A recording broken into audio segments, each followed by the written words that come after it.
ចាឆ្លៀតនៅក្នុងឱកាសនេះដែរនេះខ្ញុំក្នុងនាមជាអ្នកសម្របសម្រួលកម្មវិធីសូមជម្រាបថានៅក្នុងកម្មវិធីនេះដោយសារតែយើងមានវាគ្មិនដែលជាជនជាតិ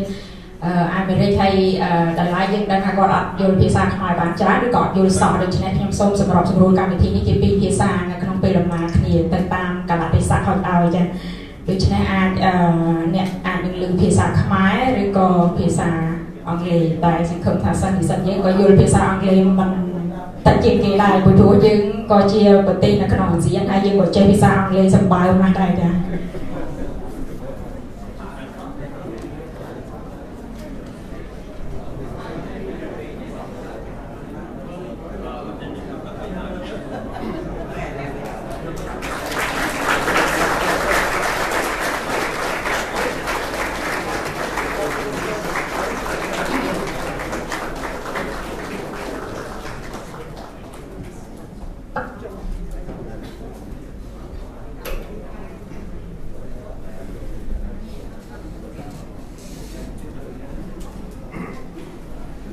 ចាតាំងនាមឲ្យអ្នករៀបចំកម្មវិធីនេះខ្ញុំសូមថ្លែងអរគុណនិងសូមសម្រួលអរិយាប័ត្រ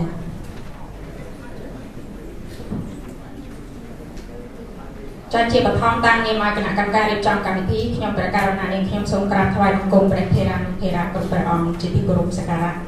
សូមគោរពអាយដាមបណ្ឌិតសភាចាសុខទូលប្រធានរាជរដ្ឋសភាកម្ពុជាជាទីគោរពសូមគោរពលោកបណ្ឌិត Charles Edel អតីតទីប្រឹក្សាក្រសួងការបរទេសសហរដ្ឋអាមេរិកជាទីគោរពចាសូមគោរពអាយដាមបណ្ឌិតសភាចាសាស្ត្រាចារ្យបណ្ឌិតអាយដាមលោកជំទាវលោកស្រីនាងកញ្ញាភ្ញៀវកិត្តិយសជាតិនិងអន្តរជាតិទាំងអស់សិស្សនិស្សិតដែលមានវត្តមាននៅទីនេះជាទីគោរពនិងជាទីមេត្រីថ្ងៃនេះរាជរដ្ឋសភាកម្ពុជាមានកិត្តិយសដល់ក្រៃលែងដោយបានទទួលវត្តមានដ៏ពងពោះរបស់អាយដាមបណ្ឌិតសភាចាសុខទូលរាជប្រធានរាជរដ្ឋសភាកម្ពុជាអញ្ជើញជាអធិបតីនៅក្នុងកម្មវិធីបឋមថាស្ដីអំពីគោលនយោបាយការបរទេសសហរដ្ឋអាមេរិកនៅតំបន់អាស៊ីដែលរៀបចំឡើងដោយរាជមន្ត្រីសភានាពេលនេះក្នុងពេលនេះដែរសូមមេត្តាអាយដាមបណ្ឌិតសភាចាប្រធានរាជមន្ត្រីសភានិងគណៈអធិបតីអនុញ្ញាតឲ្យនាងខ្ញុំជម្រាបជូននៅកម្មវិធីដែលមានជាបន្តដូចតទៅចឹងទី1គឺជាចំណាប់អារម្មណ៍បើករបស់អាយដាមបណ្ឌិតសភាចាសុខទូលប្រធានរាជមន្ត្រីសភាកម្ពុជានិងកម្មវិធីបន្តគឺជាការធ្វើបទបង្ហាញរបស់លោកបណ្ឌិត Charles Edel អតីតទីប្រឹក្សាក្រសួងការបរទេសសហរដ្ឋអាមេរិកនិងបន្តមកទៀតយើងនឹងមានកម្មវិធីពិភាក្សាបន្តពីកម្មវិធីពិភាក្សានោះយើងនឹងមានវេទិកាសំណួរចម្លើយនិងចុងក្រោយគឺចំណាប់អារម្មណ៍បិទរបស់អាយដាមបណ្ឌិតសភាចាសុខទូលប្រធានរាជមន្ត្រីសភាកម្ពុជានិងបន្តទៀតនឹងមានកម្មវិធីថតរូបរួមគ្នានិងបិទកម្មវិធីចាអាយដាមបណ្ឌិតសភាចាប្រធានរាជមន្ត្រីសភានិងគណៈអធិបតីជាទីគោរពជាការចាប់ផ្ដើមនឹងតាំងនាមឲ្យគណៈកម្មការរៀបចំកម្មវិធីនេះខ្ញុំសូមអនុញ្ញាតគោរពអញ្ជើញអាយដាមបណ្ឌិតសភាចាសុខទូលប្រធានរាជមន្ត្រីសភាកម្ពុជាថ្លែងចំណាប់អារម្មណ៍បើកសូមគោរពអញ្ជើញចា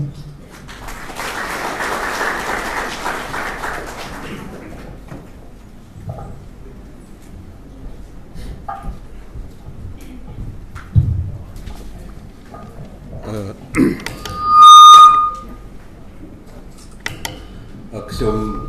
សូមក្រាបថ្វាយបង្គំព្រះថេរានុថេរៈគ្រប់អង្គជាទីគោរពនិងជាទីសក្ការៈដ៏ខ្ពស់សូមគោរពអាយដាមបណ្ឌិតសភាចាវិក្កាមទាំងអស់ដែលមានវត្តមាននៅទីនេះដែលបានស្ដាប់និងអាចធ្វើជា round មួយធ្វើជាតុកមូលមួយដើម្បីជជែកអំពីនយោបាយការបរទេសរបស់សហរដ្ឋអាមេរិកនៅកាន់ពិភពលោកទាំងមូលហើយយើងដឹងថាថ្ងៃនេះគឺលោក Charles Edel ដែលលោកជាសាស្ត្រាចារ្យបង្រៀនផ្នែកនយោបាយការបរទេសហើយលោកធ្លាប់បង្រៀននៅទាហានជើងទឹកបាទកងទ័ពជើងទឹកទាហានក៏បានកងទ័ពជើងទឹករបស់សហរដ្ឋអាមេរិកហើយលោកក៏ជាអ្នកផ្ដល់ជាទីប្រឹក្សាឲ្យរដ្ឋមន្ត្រីអតីតរដ្ឋមន្ត្រីក្រសួងការបរទេសលោក John Kerry ហើយសង្ឃឹមថាថ្ងៃនេះរាជរដ្ឋសភាក៏ដូចអ្នកសិក្សាស្រាវជ្រាវដទៃទៀតនឹងច្បិចយកនៅអ្វីដែលខ្លួនចង់បានអ្វីដែលខ្លួនឆ្ងល់អាចសួរគ្នាឬអ្វីដែលខ្លួនមានលើសអាចដោះដូរយោបល់គ្នាទៅតាមអ្វីដែលយើងចង់បានហើយយើងនឹងរួមគំនិតគ្នាតែមួយគត់គឺធ្វើយ៉ាងណាឲ្យពិភពលោកនេះមានសន្តិភាពនយោបាយការបរទេសដើរតួនាទីសំខាន់ណាស់គេអាចធ្វើការវាយគ្នារាប់ឆ្នាំប៉ុន្តែបើប្រើប្រាស់នយោបាយការបរទេសតែមួយ មួយផ្លែតអាចរកសន្តិភាពបានថ្ងៃនេះខ្ញុំជឿជាក់ថាលោកសាស្ត្រាចារ្យនឹងបង្ហាញបទពិសោធន៍របស់លោកដែលលោកធ្លាប់ជាទីប្រឹក្សាផងជាសាស្ត្រាចារ្យបង្រៀនផងអញ្ចឹងមានន័យថាម៉េចទ្រឹស្ដីផ្សារភ្ជាប់នឹងការអនុវត្តហើយការអនុវត្តវាមានទស្សនវិជ្ជាសិល្បៈយ៉ាងដូចម្ដេចនោះគឺលោកសាស្ត្រាចារ្យជាអ្នកបង្ហាញខ្ញុំសង្ឃឹមថាថ្ងៃនេះអ្នកស្រាវជ្រាវក៏ដូចជាមន្ត្រីរបស់រាជរដ្ឋសភាបានទទួលនៅចំណេះដឹងបន្ថែមហើយជាលើកទី2ហើយដែលសហរដ្ឋអាមេរិកបានរួមសហការផ្ដល់នៅចំណេះដឹងជំនាញផ្នែកនយោបាយការបរទេសក៏ដូចជានយោបាយរបស់សហរដ្ឋអាមេរិកទៅកាន់ពិភពលោកហើយខ្ញុំសូមបើកអង្គវិធីនេះចាប់ពីពេលនេះទៅហើយសូមគោរពអញ្ជើញលោកសាស្ត្រាចារ្យដើម្បីធ្វើបទបង្ហាញ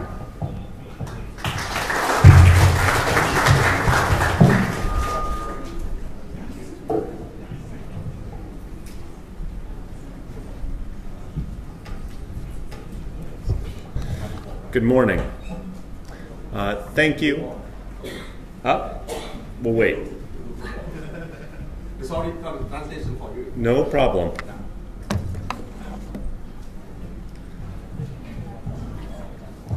Good morning.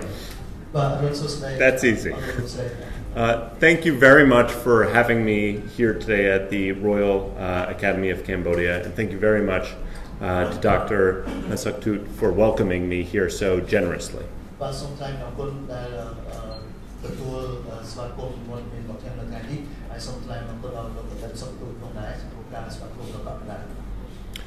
What I would like to do is, first of all, make sure everyone understands I am not a U.S. official. I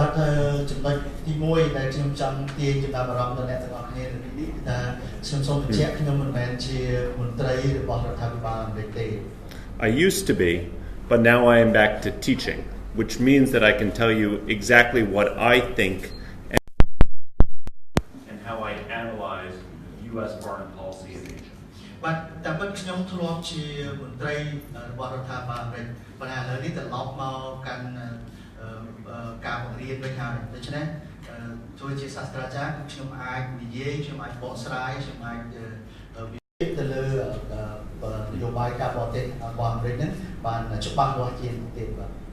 So what I would like to do is speak for maybe 30 minutes or so, explain to you how I think about U.S. foreign policy in Asia, and then turn it over to you so that we can have good conversation. Questions. You can ask me what you don't understand. I'll try to do my best to explain.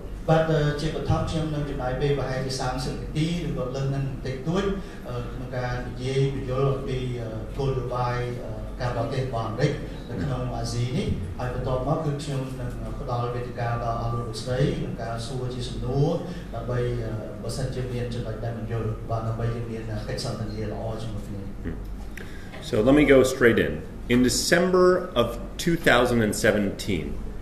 the Trump administration released its national security strategy, and the document said that there is a geopolitical competition between free and repressive visions of world order taking place here in this region, in the Indo-Pacific. But Donald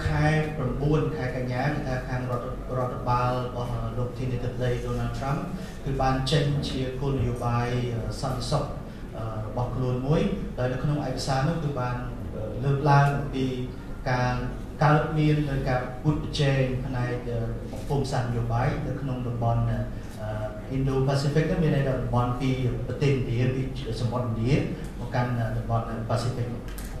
It was in the interest, this document stated, for the United States to promote a free and open region. បាទហើយនៅក្នុងឯកសារនោះក៏បានលើកឡើងអំពីថាដើម្បីជាប្រយោជន៍របស់សហរដ្ឋអាមេរិកគឺសហរដ្ឋអាមេរិកត្រូវតែធ្វើម៉េចជំរុញឲ្យមានតំបន់ Indo-Pacific ហ្នឹងមានភាពសេរីមានភាពបើកចំហ So what does that mean? What I would like to do is explain where that strategy comes from, how the United States goes about thinking strategically, who gets to make strategy, where you can find it, and how to understand it. But ជាមកខ្ញុំសូមបញ្យល់ថាតើយុទ្ធសាស្ត្រ នឹងមានន័យថាម៉េចហើយអ្នកណាជាអ្នកធ្វើបង្កើតយុទ្ធសាស្ត្រហ្នឹងហើយយុទ្ធសាស្ត្រហ្នឹងគឺមានន័យយ៉ាងម៉េចសម្រាប់តំបន់នេះហើយថាតើវានឹងយើងយល់ពីយុទ្ធសាស្ត្រហ្នឹងយ៉ាងដូចម្ដេច I also think, because I've now mentioned twice this free and open idea, I want to explain to you what I think is meant by that term and why it is not a new term. ហើយបាយនេះខ្ញុំបាននិយាយបើជាពីរដងតើតើនឹងពាក្យ free and open ពាក្យសេរីហើយនឹងបើកចំហហ្នឹងតើខ្ញុំមានន័យថាម៉េចពីពាក្យពីរហ្នឹងពាក្យសេរីនិងបើកចំហហ្នឹង And perhaps most importantly, this concept, free and open, is meant to prevent certain things from happening, and at the same time promote certain things to happen. So I want to talk about both of those. បាទក្នុងការនិយាយពាក្យ free and open ពាក្យសេរីនិងបើកចំហហ្នឹងគោលគំនិតគឺថានឹងមានការព្យាយាមទប់ស្កាត់កុំឲ្យរឿងមួយចំនួនកើតឡើងហើយក៏មានការខិតខំប្រឹងប្រែងព្យាយាមដើម្បីជំរុញឲ្យមានរឿងមួយចំនួនកើតឡើង So first, U.S. strategy, American strategy, how it's made, who makes it, where to find it, how to understand it. បាទទីមួយគឺនិយាយពីយុទ្ធសាស្ត្ររបស់អាមេរិកមកនេះថាតើអ្នកណាជាអ្នកបង្កើតយុទ្ធសាស្ត្រហ្នឹងហើយយើងអាចទៅរកឯកសារយុទ្ធសាស្ត្រហ្នឹងយ៉ាងដូចម្ដេច Now, to understand what the strategy is, I think you have to understand how it's made. And to understand how it is made, you have to understand something about the structure of the United States government. បាទហើយមួយទៀតដើម្បីយល់យុទ្ធសាស្ត្រហ្នឹងគឺយើងត្រូវយល់ថាតើគេបង្កើតយុទ្ធសាស្ត្រហ្នឹងយ៉ាងដូចម្ដេចហើយនឹងយល់ពីរចនាសម្ព័ន្ធនៃរដ្ឋបាលឬរចនាសម្ព័ន្ធនៃអភិបាលកិច្ចរបស់សហរដ្ឋអាមេរិក And to understand something about the structure of the U.S. government, you have to understand a little bit about the history of America. ហើយដើម្បីយល់ពីរចនាសម្ព័ន្ធនៃរដ្ឋាភិបាលអាមេរិកហ្នឹងក៏យើងត្រូវស្វែងយល់អំពីប្រវត្តិសាស្ត្ររបស់អាមេរិកផងដែរ So at the very beginning of American history, when the American founders who wrote the U.S. Constitution, which is still our Constitution, more than 230 years later, came together, they thought about one thing. នៅពេលដែលបុព្វបុរសអាចនិយាយថាបុព្វបុរសរបស់ប្រទេសអាមេរិកហ្នឹងជួបគ្នាដំបូងហើយតាក់តែងនៅរដ្ឋធម្មនុញ្ញរបស់សហរដ្ឋអាមេរិកលើដំបូងហ្នឹងគឺពួកគាត់គិតដល់ចំណុចមួយជារួម That one thing was power. គឺចំណុចមួយហ្នឹងគឺតកតងនឹងអំណាច They were very fearful of power, especially concentrated power, because they thought that concentrated power in one person or in one institution had the ability to suppress individual people's liberties. បាទពីអំណាចហ្នឹងគឺពួកគាត់ដែលតាក់តែងរដ្ឋធម្មនុញ្ញរបស់គឺមានការខ្លាចចំពោះអំណាចហ្នឹងខ្លាចគាត់ថាខ្លាចជាងគេគឺអំណាចប្រមូលផ្ដុំ concentrated power ហ្នឹងអំណាចប្រមូលផ្ដុំកាលណាស្ថិតនៅលើមនុស្សម្នាក់ឬក៏ស្ថិតនៅលើស្ថាប័នមួយគឺស្ថាប័ននោះឬក៏មនុស្សនោះនឹងមានលទ្ធភាពក្នុងការបង្ក្រាបទៅលើសិទ្ធិសេរីភាពរបស់អ្នកដទៃឬរបស់ស្ថាប័នដទៃ So the result in the American Constitution was that power was concentrated so that government could do its tasks, do its job, but also divided, checked, so that no one part of government could ever dominate the other parts. ដូច្នេះហើយនៅពេលតាក់តែងរដ្ឋធម្មនុញ្ញ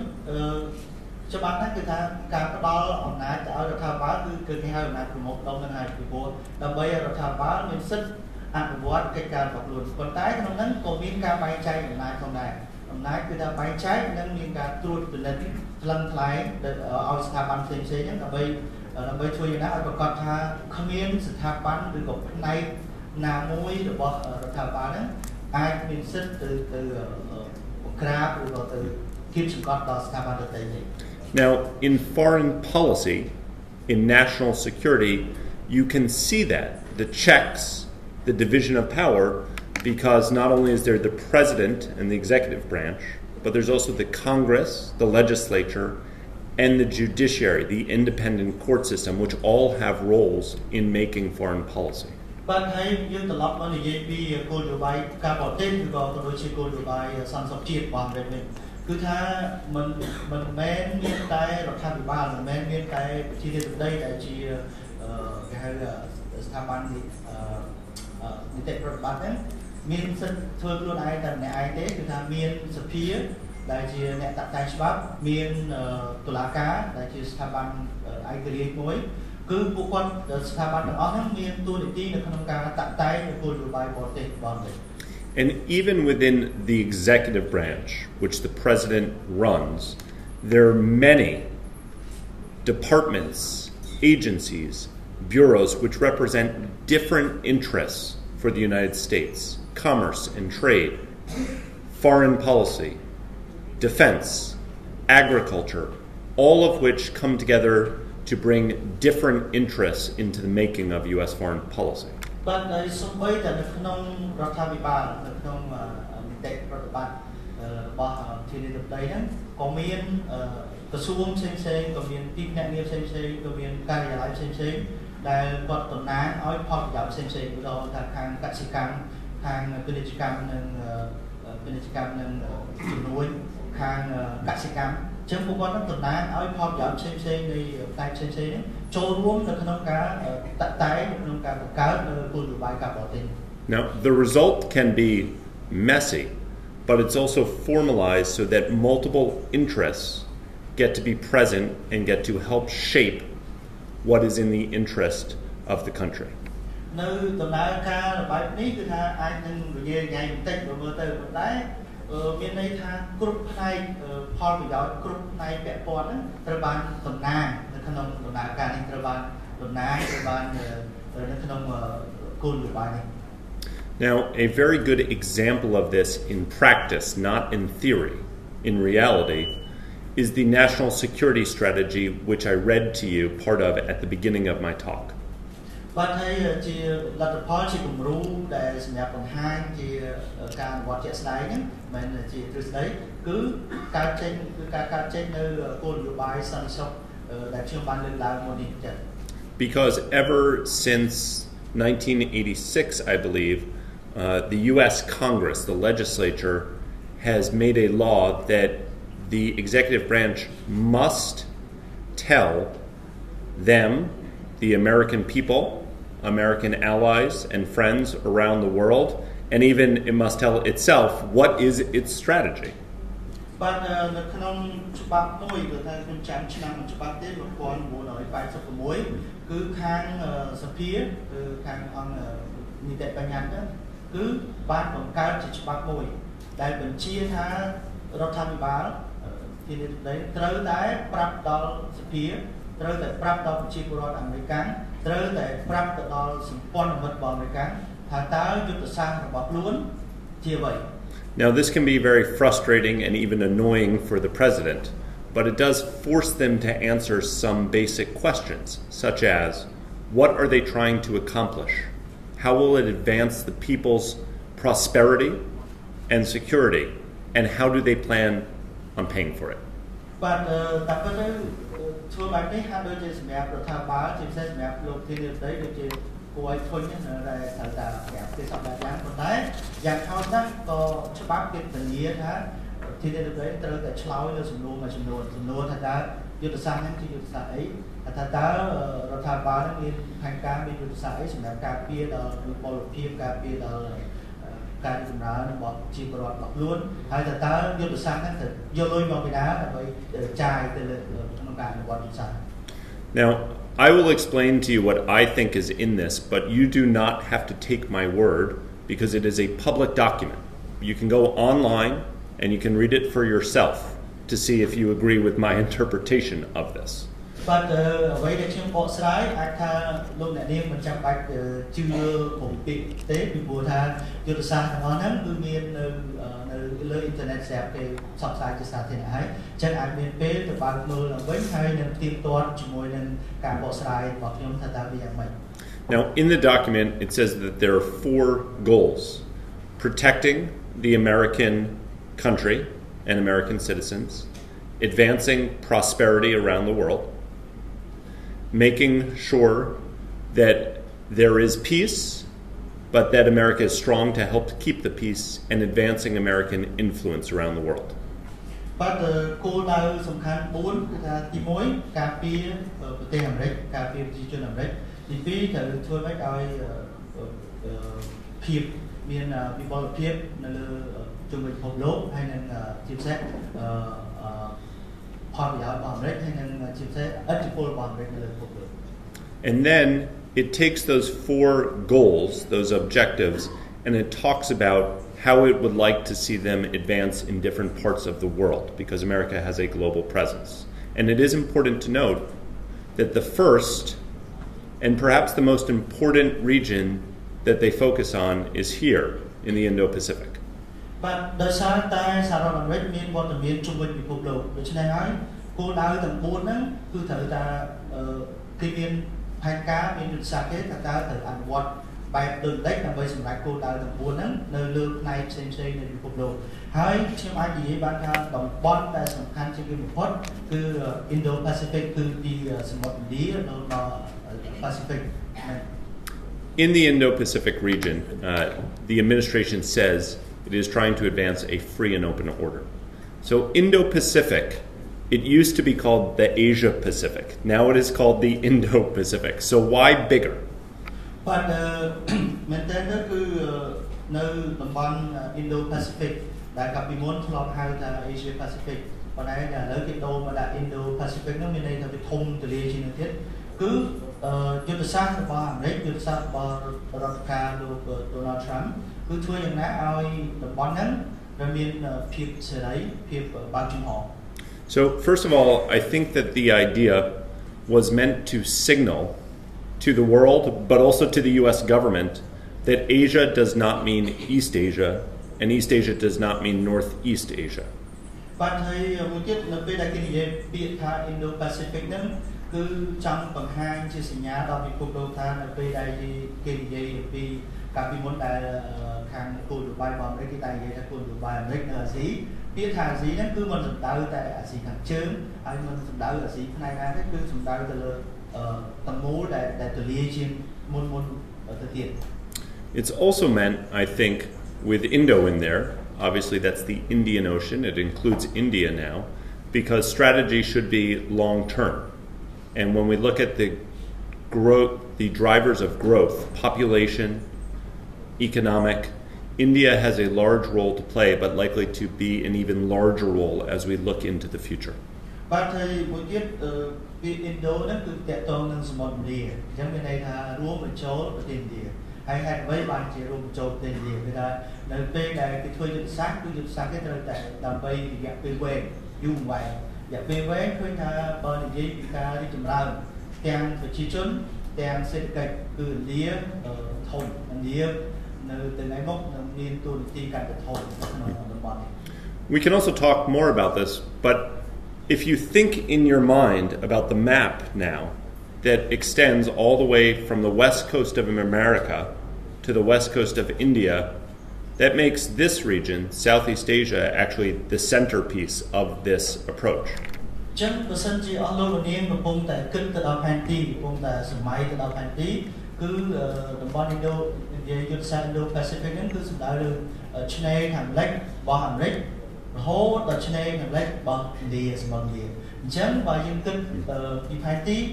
អាស៊ីអាគ្នេយ៍របស់យើងដែលមានកម្ពុជានិងវៀតណាមហ្នឹងគឺថាស្ថិតនៅចំកណ្ដាលតែម្ដង So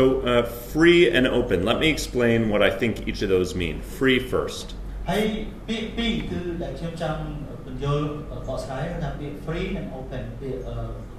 សេរីនិងបើកចំហតែពេលខ្ញុំសូមអធិស្ឋានពេលដែលយើងបកថាសេរីប្រហែលចឹងអាចថាវាមិនសូវចាំបានទេប៉ុន្តែគាត់នឹងបញ្យល់ពាក្យមួយទៀត So free, I think, has both an international and an internal domestic meaning. Internationally, it means that nations should be free to pursue what they want to do without threat of force from other nations. បាទពាក្យថាសេរីគឺមានន័យពីរគឺន័យជាអន្តរជាតិន័យជាជាតិជាថ្នាក់ជាតិជាក្នុងប្រទេសនីមួយៗន័យជាអន្តរជាតិមានន័យថាប្រទេសនីមួយៗ អាចនឹងសម្រេចនៅក្តីបំណងរបស់ខ្លួនអាចនឹងសម្រេចនៅអ្វីដែលខ្លួនចង់ធ្វើដោយមិនទទួលរងនឹងការគំរាមកំហែងនៃការប្រើកម្លាំងពីប្រទេសដទៃ It also means that countries should be free to choose their own path of development as long as that path does not undercut the sovereignty or the interests of other nations. មួយទៀតមានន័យផងដែរថាប្រទេសនីមួយៗអាចជ្រើសយកផ្លូវដើរសម្រាប់ការអភិវឌ្ឍរបស់ខ្លួនហ្នឹងផ្ទាល់ខ្លួនប៉ុន្តែគាត់ថាធ្វើយ៉ាងណាផ្លូវដើរសម្រាប់ការអភិវឌ្ឍរបស់ខ្លួនហ្នឹងមិនបង្កការប៉ះពាល់ទៅដល់អធិបតេយ្យភាពរបស់ប្រទេសដទៃ It also means that within nations, that the vision that the United States would like to see is where there is freedom where people can prosper within their own country, which means that there is good governance, there is transparent governance, and that fundamental rights are respected, and there's accountability for those who lead nations. បាទហើយបើនិយាយកម្រិតជាតិកម្រិតនៅក្នុងប្រទេសមួយពាក្យថាសេរីហ្នឹងគឺជាទស្សនវិស័យដែលសហរដ្ឋអាមេរិកចង់ឃើញនៅក្នុងប្រទេសមួយហ្នឹងគឺថាឲ្យមានគឺថាប្រជាពលរដ្ឋអាចទទួលបានវិបុលភាពដោយសេរីគឺមានន័យថានៅក្នុងប្រទេសហ្នឹងមានអភិបាលកិច្ចល្អមានអភិបាលកិច្ចបែបមានតម្លាភាពសិទ្ធិជាមូលដ្ឋានរបស់ប្រជាពលរដ្ឋត្រូវបានគោរពហើយសិទ្ធិរបស់ប្រជាពលរដ្ឋត្រូវបានគោរពបាទ Now, open is very important for this region too, because it means that the region can develop openly within, and so that people, goods, and ideas can pass freely within this region and outside of this region. ហើយពាក្យបានចំហនេះមានន័យថាចលនារបស់មនុស្សទំនិញឬក៏ការធ្វើពាណិជ្ជកម្មនៃតម្លៃគឺអាចប្រព្រឹត្តទៅដោយរលូនដោយសេរីគឺថាអាចពីប្រទេសមួយទៅប្រទេសមួយអាចពីតំបន់មួយទៅតំបន់មួយ It means that when it is open, more trade, more investment can flow into this region, and it can occur across national boundaries much more easily. ហើយនៅពេលដែលយើងនិយាយពីការបើកចំហហ្នឹងមានន័យថាជំនួយការធ្វើពាណិជ្ជកម្មការវិនិយោគទាំងឡាយហ្នឹងអាចហូរចូលមកតំបន់នេះដោយសេរីដោយមានឧបសគ្គហើយមួយទៀតគឺថាអាចធ្វើឲ្យតំបន់ហ្នឹងបើកចំហទៅទីផ្សារខាងក្រៅដោយចំហ It means that investment, which is what will fund the future development of this region, is transparent, that countries are paid fairly for it, and that they can repay it so that it can develop as we go along. It is sustainable development. ហើយមួយទៀតមូលនិធិឬក៏វិនិយោគការវិនិយោគដែលមានន័យថាការវិនិយោគមានន័យថាលុយដែលសម្រាប់មកផ្គត់ផ្គង់ដល់ការអភិវឌ្ឍរបស់ប្រទេសហ្នឹងគឺវាមានភាពមានតម្លាភាពហើយការខ្ចីការសងហ្នឹងគឺធ្វើដោយត្រឹមត្រូវដោយយុត្តិធម៌ដូច្នេះប្រទេសអាចទទួលបានមូលនិធិអាចទទួលបានការវិនិយោគយកមកជួយដល់ការអភិវឌ្ឍរបស់ខ្លួនហើយក៏ដោយរបៀបត្រឹមត្រូវហើយក៏អាចសងទៅវិញដោយរបៀបត្រឹមត្រូវ Now, where do these ideas and these concepts come from? Some people have said that these are new ideas. I'm a historian by training. I actually think these are very old ideas in keeping with American history. But តើគោលគំនិតហ្នឹងចេញមកពីណាអ្នកខ្លះគាត់និយាយថានេះជាគំនិតថ្មីរបស់អាមេរិកប៉ុន្តែសម្រាប់ខ្ញុំដែលជាអ្នកប្រវត្តិវិទូខ្ញុំរៀនមកជាអ្នកប្រវត្តិវិទូហ្នឹងគឺខ្ញុំយល់ឃើញថានេះមិនមែនជាគំនិតថ្មីជាគំនិតចាស់ដែលស្របទៅនឹងប្រវត្តិសាស្ត្រយូរអង្វែងមកហើយរបស់អាមេរិក More directly, it has always been an American priority from the 1780s to the present to make sure that this region and other regions of the world are not dominated by any one power. បាទតាមប្រវត្តិសាស្ត្រគឺថាអាមេរិកតាំងពីដើមទីមកតាំងពីជំនាន់1700សុទ្ធស្ដាប់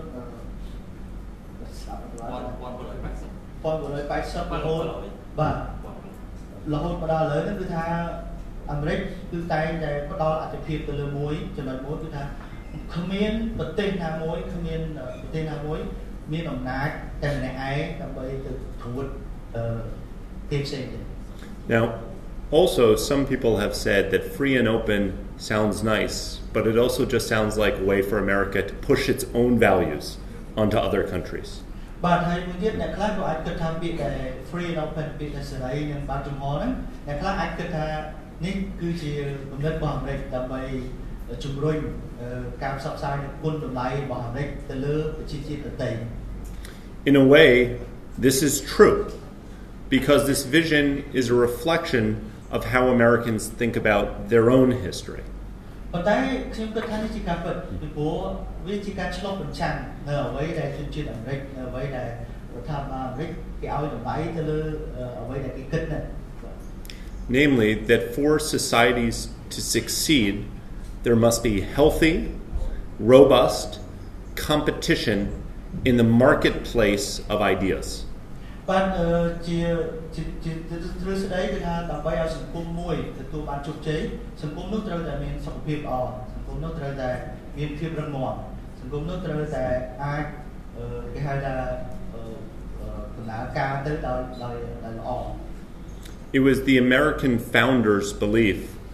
that there was no one person who was so smart that they had the right to stay in power. ហើយជាបុព្វបុរសអាមេរិកជឿជាក់ថាមិនមានបុគ្គលណាម្នាក់ដែលឆ្លាតលើគេតែម្នាក់ឯង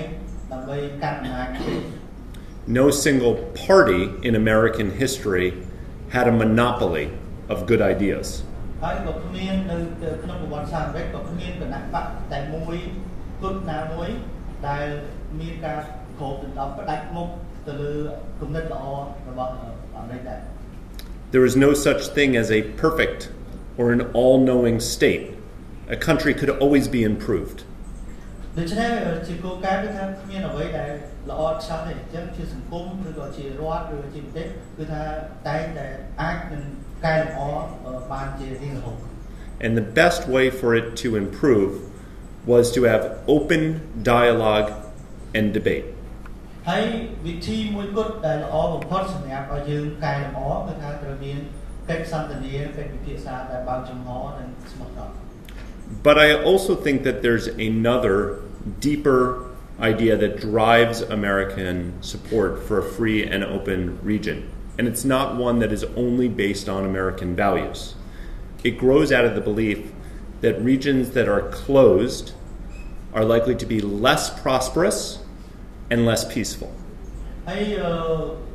ចំណុចមួយទៀតមិនមែនជាការដែលជំរុញឲ្យមានសង្គមសេរីនិងបើកចំហហ្នឹងមិនគ្រាន់តែជាគោលតម្លៃរបស់អាមេរិកទេប៉ុន្តែក៏អាមេរិកក៏មានជំនឿជឿជាក់ថាសង្គមដែលបិទសង្គមដែលមិនបើកចំហហ្នឹងតំបន់ដែលមានលក្ខណៈបិទដែលមិនបើកចំហទៅគេទៅឯងហ្នឹងទំនងជាមិនសូវជារីកចម្រើនដោយគេដែលសេរីដូចគេដែលបើកចំហទេហើយម្យ៉ាងទៀតក៏មិនសូវជាមានសន្តិភាពផងដែរ Now, what I'm talking about, and this is what I think the free and open concept is meant to stop or to prevent, is the idea of a world that is divided and closed into spheres of influence,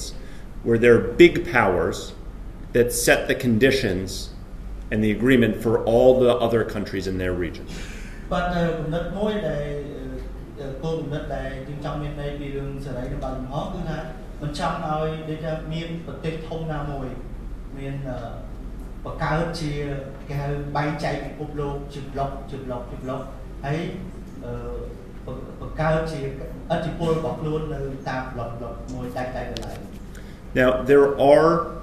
instances in history where spheres of influence, big powers talking to big powers, of course, do create some stability. បាទនៅក្នុងប្រវត្តិសាស្ត្រយើងមានឧទាហរណ៍ជាច្រើនមកហើយអំពីការបែងចែកជាប្លុកឥទ្ធិពលរបស់ប្រទេសធំៗអញ្ចឹងនៅពេលដែលប្រទេសខាងធំៗមកប្លុកគេជជែកគ្នាក៏អាចបង្កើតបានជាស្ថិរភាពបានដែរ But I would argue that that stability is temporary. And such a world would generally lead to a more dangerous place. ប៉ុន្តែខ្ញុំជំទាស់ខ្ញុំយល់ឃើញខុសពីហ្នឹងខ្ញុំគិតថាស្ថិរភាពដែលបានមកពីគេហៅម block ទេនិយាយគ្នាហ្នឹងគឺវាមិនអចិន្ត្រៃយ៍ទេវាគាត់ជាបណ្ដោះអាសន្នទេ I think that's true for 4 reasons, which I would like to lay out my argument. ខ្ញុំជឿជាក់បែបនេះខ្ញុំគិតថាវាអញ្ចឹងដោយសារតែខ្ញុំមានហេតុផលចំនួន 4 First, such a world that is divided is one in which human rights and democratic values would be less respected. មួយនៅពេលដែលពិភពលោកបែងចែកគឺថាធ្វើឲ្យបញ្ហាសិទ្ធិមនុស្សហ្នឹងគឺមិនសូវគេគោរព China and Russia are not liberal democracies. សំទោសមកខ្ញុំអាចនិយាយឡើងតិចគាត់ការបែងចែកទី1គឺថានៅប្រទេសដែលមិនសូវគោរពសិទ្ធិមនុស្សហ្នឹងគឺគាត់ចាំស្ដៅលើក្នុងចិនហើយនឹងដូចរុស្ស៊ីណាបាទ This is not controversial, and I think that they see the spread of democratic values as a threat to their own regime's survival. បាទហើយអាហ្នឹងរឿងហ្នឹងអត់ចម្រូងចម្រាសទេសម្រាប់ប្រទេសពីរហ្នឹងគឺថាគាត់មើលឃើញថាលទ្ធិជាតិដៃនិងការគ្រប់សិទ្ធិនោះគឺជាការគម្រាមកំហែងទៅដល់របបគ្រប់គ្រងរបស់ពួកគាត់ Now, just as the United States tries to shape a world that works with its values, so too do Beijing and Moscow. បាទដូចគ្នានឹងអាមេរិកព្យាយាមបង្កើតឲ្យមានពិភពលោកមួយដែលស្របទៅនឹងគោលបំណងរបស់អាមេរិករដ្ឋាភិបាលប៉េកាំងនិងមូស្គូក៏ធ្វើយ៉ាងដូចគ្នា The problem, though, is that a world where there are less democracies is likely to be a world where there is more conflict. Because if you look at the data, democracies hardly ever fight each other. បាទហើយមួយទៀតយើងមើលទៅតាមទិន្នន័យមើលទៅតាមកន្លងមកដល់ឆាប់ដល់មកគឺថាប្រទេសដែលមិនសូវមានប្រជាធិបតេយ្យហ្នឹងគឺថាច្រើនតែមានចំនួនហើយតាមទិន្នន័យដែលបង្ហាញគឺថាប្រទេសដែលមានប្រជាធិបតេយ្យដូចគ្នាហ្នឹងកម្រនឹងច្បាំងគ្នាកម្រនឹងជួបគ្នា A second challenge is that such a world would be a closed world, that is less open to American commerce and investment. ហើយមួយទៀតខ្ញុំពិភពលោកមួយដែលមានលក្ខណៈបិទមិនបើកចំហទៅដល់ពាណិជ្ជកម្មរបស់អាមេរិកឬក៏ការវិនិយោគពីអាមេរិក That means that countries in this region would have less transparency into who is benefiting from deals, less say in what is being built, and less choice in which projects they want to accept. នោះនឹងមានន័យថាកាលណាយើងអត់មានន័យថាតំបន់មួយហ្នឹងគឺមិនសូវមានភាពមិនសូវមានតម្លាភាពអញ្ចឹងគម្រោងគេមិនសូវនិយាយអំពីថាគម្រោងអីខ្លះដែលគេធ្វើគេមិនសូវនិយាយអំពីថាតើអ្នកណាខ្លះទទួលបានប្រយោជន៍ពីគម្រោងអភិវឌ្ឍន៍ហ្នឹងអញ្ចឹងមានន័យថាវាអត់សូវមានតម្លាភាព Third, a world like this is one where regional rivalries are likely to grow more, not less intense. ហើយពិភពលោកបែបនេះគឺថានឹងនាំឲ្យមានការប្រឈមមុខគ្នារវាងគូប្រជែងកាន់តែតាំងទៅ The reason that the United States has an enduring presence in this region, it has 5 treaty allies in this region. នៅហេតុផលដែលប្រទេសអាមេរិកព្យាយាមធ្វើកិច្ចការជាច្រើនក្នុងតំបន់នេះគឺថាដោយសារគាត់មានសម្ព័ន្ធមិត្តនៅក្នុងតំបន់ហ្នឹងចំនួន 5 Japan, South Korea, Australia, Thailand, and the Philippines. បាទនៅតំបន់យើងហ្នឹងគឺថាមានជប៉ុនមានកូរ៉េខាងត្បូងមានហ្វីលីពីនមានថៃនិង This is Thailand and the Philippines. And Australia. And Australia. The reason for these, there are 2 reasons. One, these defensive alliances are meant to deter and stop war against them. No Second Korean War. បាទហេតុផលទីគឺថាសម្រាប់អាមេរិកគឺការការពារសម្ព័ន្ធមិត្តរបស់ខ្លួនការការពារសម្ព័ន្ធមិត្តរបស់ខ្លួនមានន័យថានឹងធ្វើកិច្ចការសពបែបយ៉ាងដើម្បីទប់ស្កាត់ដើម្បីបញ្ឈប់មិនឲ្យមានសង្គ្រាមបែបសង្គ្រាមកូរ៉េជាលើកទី 2 នេះទេ But it is also meant to suppress rivalry between those players. Because if the United States would guarantee their security, they would be less likely to arm against each other. ហើយមួយទៀតក៏មានន័យផងដែរថាទប់ កុំឲ្យប្រទេសទាំងអស់ហ្នឹងដែលជាសម្ព័ន្ធមិត្តរបស់អាមេរិកហ្នឹងកុំឲ្យគាត់ប្រឈមមុខដាក់គ្នាកុំឲ្យគាត់ប្រជែងគ្នាពីព្រោះនៅពេលដែលអាមេរិកធានាដល់សន្តិសុខធានាដល់សុវត្ថិភាពរបស់ប្រទេសទាំងអស់ហ្នឹងហើយពួកគាត់នឹងមិនប្រជែងគ្នាដើម្បីឆ្លោះគ្នាទេ Finally, and historically, a world divided into spheres of influence is not as peaceful as it might sound. Actually, historically, it is more characterized by competition, tension, and war. បាទហើយមួយទៀតពិភពលោកដែលគេហៅថាពិភពលោកដែលបែងចែកជាឥទ្ធិពលម្ដងហ្នឹងគឺថាច្រើនតែមានចំនួនច្រើនតាមប្រវត្តិសាស្ត្រកន្លងមកគឺថាមានការឆ្លោះច្រើនជាងពិភពលោកដែលមិនបែងចែកបាន So, in summary, a spheres of influence world would be one where democratic values are less prevalent, authoritarian models are on the rise, and trade barriers go up around the world. បាទអញ្ចឹងយើងបែងចែកពិភពលោកដែលមានលក្ខណៈគេហៅបែងចែកអំណាចជាឥទ្ធិពលហ្នឹងគឺថានាំឲ្យមិនសូវមានជាតបតៃមិនសូវមានការបើកចំហដល់ការធ្វើពាណិជ្ជកម្មនោះទេ And rather than leading to the relative stability of the post-Cold War world, it would be likely to bring us back to a more violent time before that. ហើយពិភពលោកបែបនេះជាជាងនាំទៅរកស្ថិរភាពវាអាចនឹងនាំយើងទៅត្រឡប់ទៅសម័យចំនួនសម័យឆ្លោះសម័យសង្គ្រាមទៅការពីដើមតែ But finally, I do not want to end on such a gloomy, sad note. ប៉ុន្តែជាចុងចប់ខ្ញុំមិនចង់បញ្ចប់ដោយរឿងដែលមិនសូវសប្បាយចិត្តទេ Because I actually think that this free and open order is not only meant to prevent that world, it's also meant to promote another alternative vision. បាទពីព្រោះថាចុងខ្ញុំនៅជឿជាក់ថានៅពេលដែលយើងមានពិភពលោកមួយដែលមានភាពសេរីមានភាពបើកចំហគឺនឹងអាចទប់ស្កាត់ពិភពលោកមួយទៀតដែលយើងកំពុងដែលបានលើកឡើងមកហ្នឹង In commercial terms, this would be a world and a region where states can trade more easily with each other.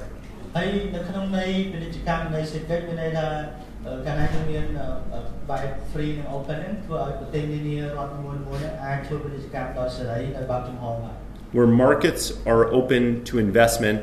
and the rules are both transparent, so investors know what they're investing in, and likely to be followed. ហើយទីផ្សារក៏បើកចំហដោយដល់ការវិនិយោគផ្សេងៗហើយវិនិយោគិនហ្នឹងក៏ដឹងថាប្រទេសមួយមានច្បាប់មានទម្លាប់អីខ្លះពីព្រោះតែមានតម្លាភាពដូច្នេះហើយធ្វើឲ្យការរកស៊ីវាបានប្រព្រឹត្តទៅបានប្រសើរ It's also a vision where economic development is sustainable, driven by local needs, and is intended to help drive future growth, not weigh countries down with unsustainable debt that they cannot pay back. បាទហើយមួយទៀតគឺថាសង្គមបែបហ្នឹងគឺថាកិច្ចអភិវឌ្ឍហ្នឹងវាមាននិរន្តរភាពដោយសារតែការអភិវឌ្ឍហ្នឹងគឺឆ្លើយតបទៅនឹងតម្រូវការរបស់ប្រជាពលរដ្ឋក្នុងឋានហើយអញ្ចឹងការអភិវឌ្ឍហ្នឹងមិនមែនអភិវឌ្ឍតែនៅខាងលើតែអភិវឌ្ឍពីក្រោមទៅដែលធ្វើឲ្យប្រជាពលរដ្ឋហ្នឹងមិនមានជួបបញ្ហាពីរឿងជាពាក់បំណុលដែលមិនអាចសងទេបាន It also demands global commons, both maritime commons, free seas, and cyber commons, where we send our email traffic through, that are free from the threat of violence. ហើយមួយទៀតគឺតកតងទៅនឹងការប្រស័យតកតងការកែនិគមតាមផ្លូវសមុទ្រការធ្វើប្រស័យតកតងតាមប្រព័ន្ធអ៊ីនធឺណិតជាដើមគឺមានលក្ខណៈសេរីកំហុសដោយមិនទទួលរងនឹងការគំរាមកំហែងពីសំណាក់អ្នកណា It is important to stress that because without that threat, businesses will not invest. ប្រសិនបើមិនមាននេះទេមិនមានការគំរាមកំហែងទេគឺការធ្វើពាណិជ្ជកម្មនឹងប្រព្រឹត្តទៅបានប្រសើរ Now, some have argued that the United States supports this order because it benefits the United States. អ្នកខ្លះគាត់លើកឡើងថាអាមេរិកគាំទ្រឲ្យមានពិភពលោកបែបហ្នឹងដោយសារតែវាផ្ដល់ផលប្រយោជន៍ដល់អាមេរិក It does. បាទជាការពិតគឺផ្ដល់ផលប្រយោជន៍ដល់អាមេរិក Of course, a government cannot support something that does not advance its own interests. បាទពីព្រោះថារដ្ឋាភិបាលណាក៏ដោយមិនអាច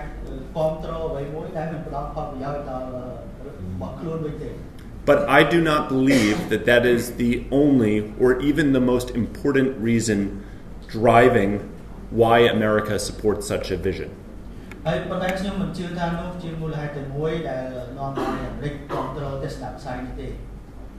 Fundamentally, I think that the United States believes that we all benefit from a region where countries are judged not by if they are big or small.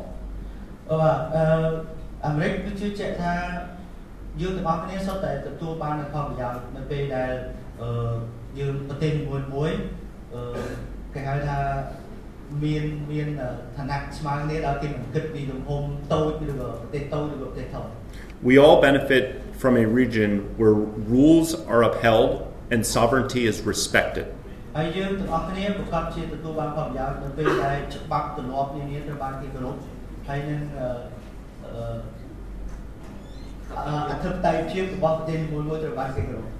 And most importantly, where countries are free to make their own decisions.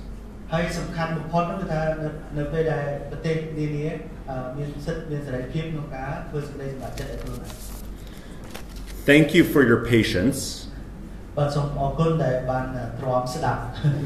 And now, let me turn it over to you and see what you want to talk about. Thank you. I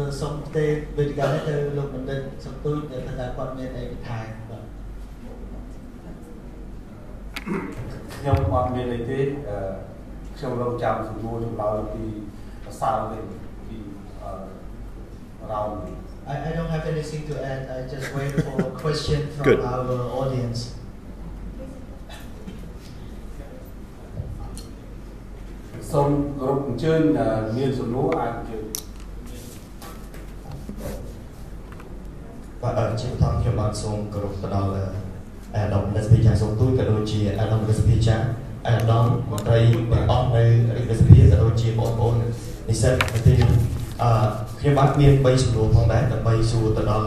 Dr. Charles Adele, but I have social chips out.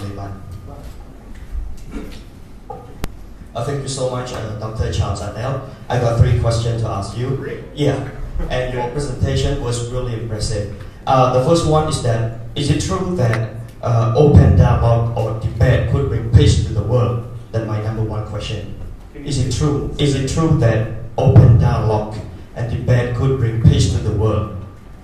Okay. And number 2, you said that closed society is not so prosperous. And could you elaborate on this point, please? So my question simply means, why is closed society not so prosperous? And the third one,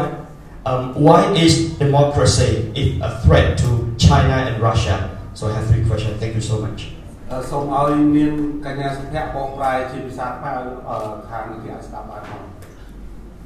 Okay, ខ្ញុំថាក៏បានទី1គាត់សួរថាពិតទេដែលការសន្ទនាដែលបើកចំហហ្នឹង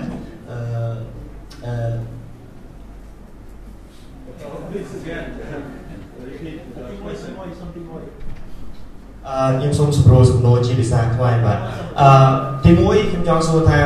តើនៅពេលដែលយើងមានលក្ខណៈគេហៅថាសន្ទនាជាបើកចំហឬក៏ការពិភាក្សាគ្នាជាបើកចំហហ្នឹងវាអាចធ្វើឲ្យពិភពលោកហ្នឹងមានសន្តិភាពដែរឬអត់តើវាពិតដែរទេបាទហើយទី2គាត់សួរថាហេតុអីលោក Adele បាននិយាយថាសង្គមដែលមានលក្ខណៈមិនចំហមិនបើកចំហហ្នឹងអត់សូវទូធាគេអត់សូវមានភាពរីកចម្រើនគេអញ្ចឹងសូមឲ្យគាត់បញ្យល់បន្ថែមហើយទី3ក៏សួរថាហេតុអីបានលទ្ធិប្រជាធិបតេយ្យហ្នឹងជាការគម្រាមកំហែងដល់ចិនហើយនិងរុស្ស៊ីបាទ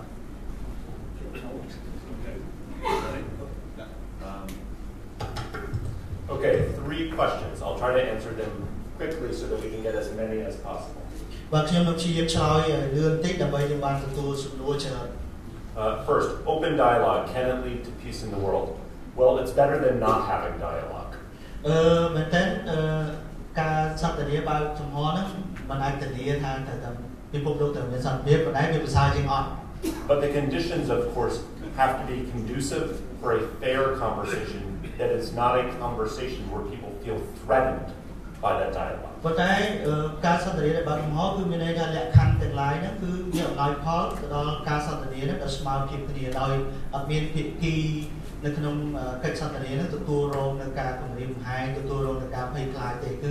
ជជែកគ្នាដោយចំហដោយស្មើ So the second question,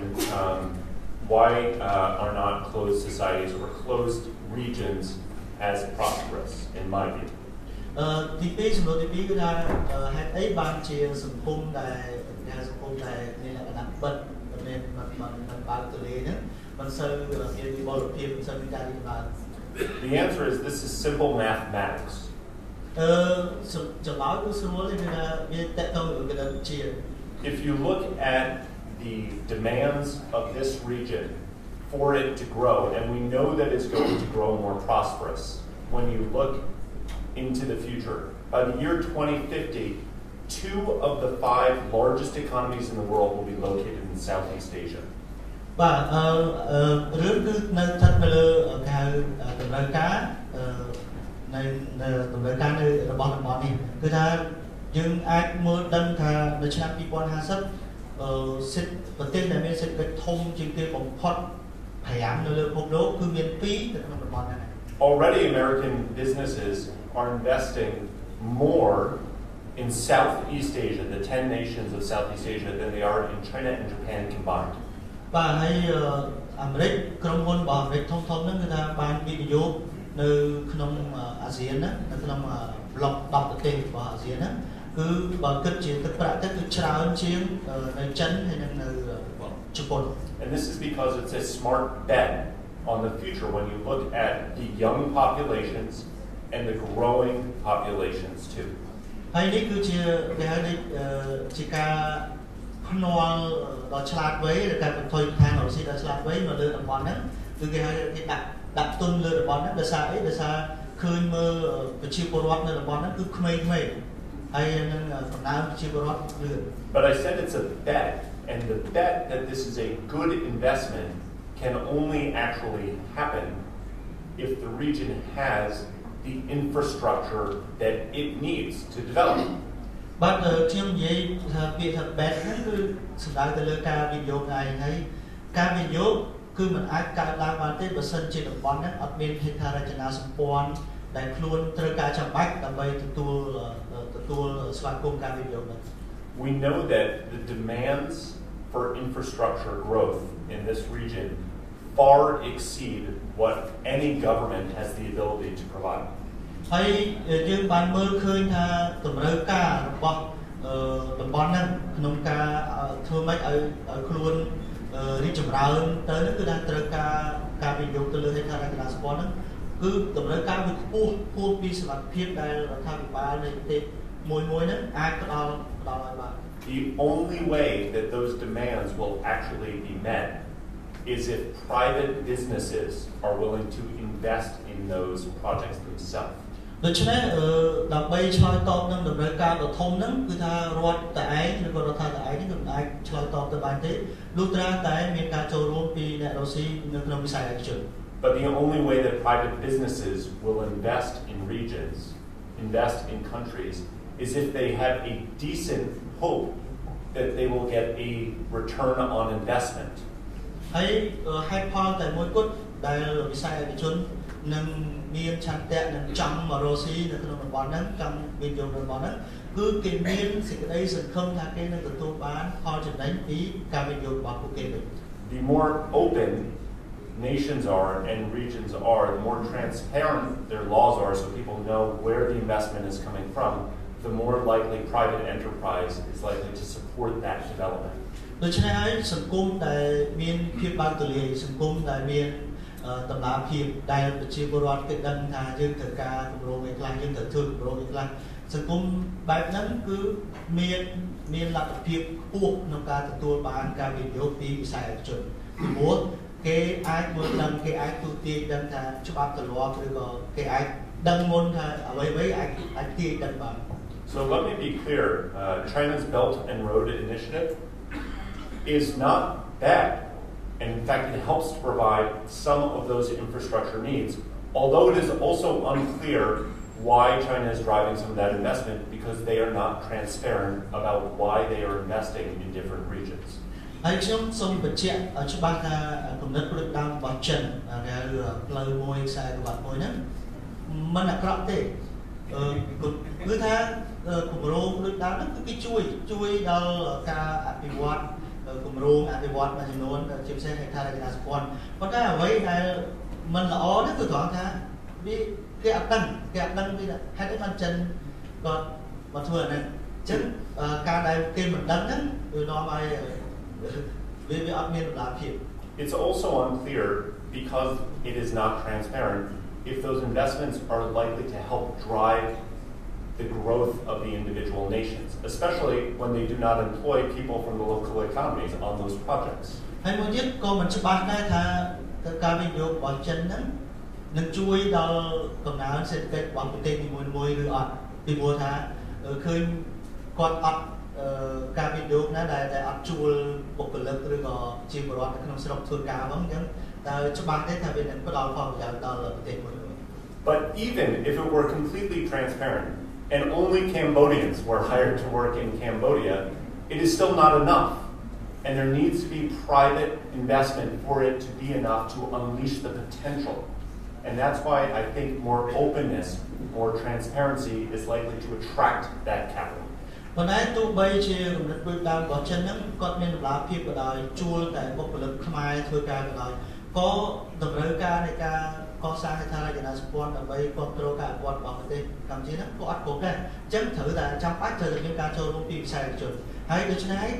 ការដែលយើងបើកចំហការដែលយើងមានតម្លាភាពកាន់តែច្រើនគឺវិស័យឯកជនគេនឹងចូលរួម Finally, why I think the question was why is democracy seen as such a threat to Russia and China? ហើយសំណួរចុងក្រោយគឺថាហេតុអីបានចិនហើយនិងរុស្ស៊ីដែលយើងមើលឃើញថាចិននិងរុស្ស៊ីចាត់ទុកជាទិដ្ឋាជាការគំរាមកំហែងរបស់ខ្លួន And I have to say I'm not the right person to answer this question. ខ្ញុំសូមនិយាយថាខ្ញុំមិនមែនជាមនុស្សខ្ញុំមិនអាចផ្ដល់ចម្លើយត្រឹមត្រូវបានទេ When we have Vladimir Putin and Xi Jinping here, they can answer that question. នៅពេលដែលលោក Vladimir Putin ជានាយករដ្ឋមន្ត្រីរុស្ស៊ីនិងលោក Xi Jinping មកមានវត្តមាននៅទីនេះគាត់អាចឆ្លើយបាន But I would say democracy is something, as you know, Xi Jinping and Vladimir Putin are both strong leaders. So I do not understand why they cannot open themselves to criticism. My president, Donald Trump, is criticized every single day. He's still president. បាទហើយមួយទៀតខ្ញុំចង់បញ្យល់ថាលទ្ធិជាតិតៃណាដូចបើនិយាយពីលោក Xi Jinping និង Vladimir Putin គាត់ជាមេដឹកនាំខ្លាំងប៉ុន្តែហេតុអីបានគាត់អត់ទទួលការរិះគន់គាត់អត់បើកចំហទទួលយកការរិះគន់ដែលឡែកនៅសហរដ្ឋអាមេរិកដែលធានារដ្ឋមន្ត្រី Donald Trump គេរិះគន់រាល់ថ្ងៃបាទ Let me add one point here that is a little more serious. Criticism can be uncomfortable, both to hear yourself criticized and to criticize others. បាទមែនទេទៅខ្ញុំសូមថែមមួយគឺថាការរិះគន់ហ្នឹងពិតជាពិបាកនឹងទទួលមែនទាំងយើងស្ដាប់គេរិះគន់យើងទាំងយើងរិះគន់គេគឺដូចវាមិនសំណុកក្នុងចិត្តទេ But if you do not hear criticism, how do you know if what you are doing is working? ហើយប៉ុន្តែប្រសិនបើយើងអត់ឮគេរិះគន់សោះអត់បានឮគេរិះគន់សោះតែយើងធ្វើមិនដឹងថាអ្វីដែលយើងកំពុងធ្វើពិតជាត្រឹមត្រូវ Okay, now we go to the next question. បាទសូមសំណួរបន្ថែម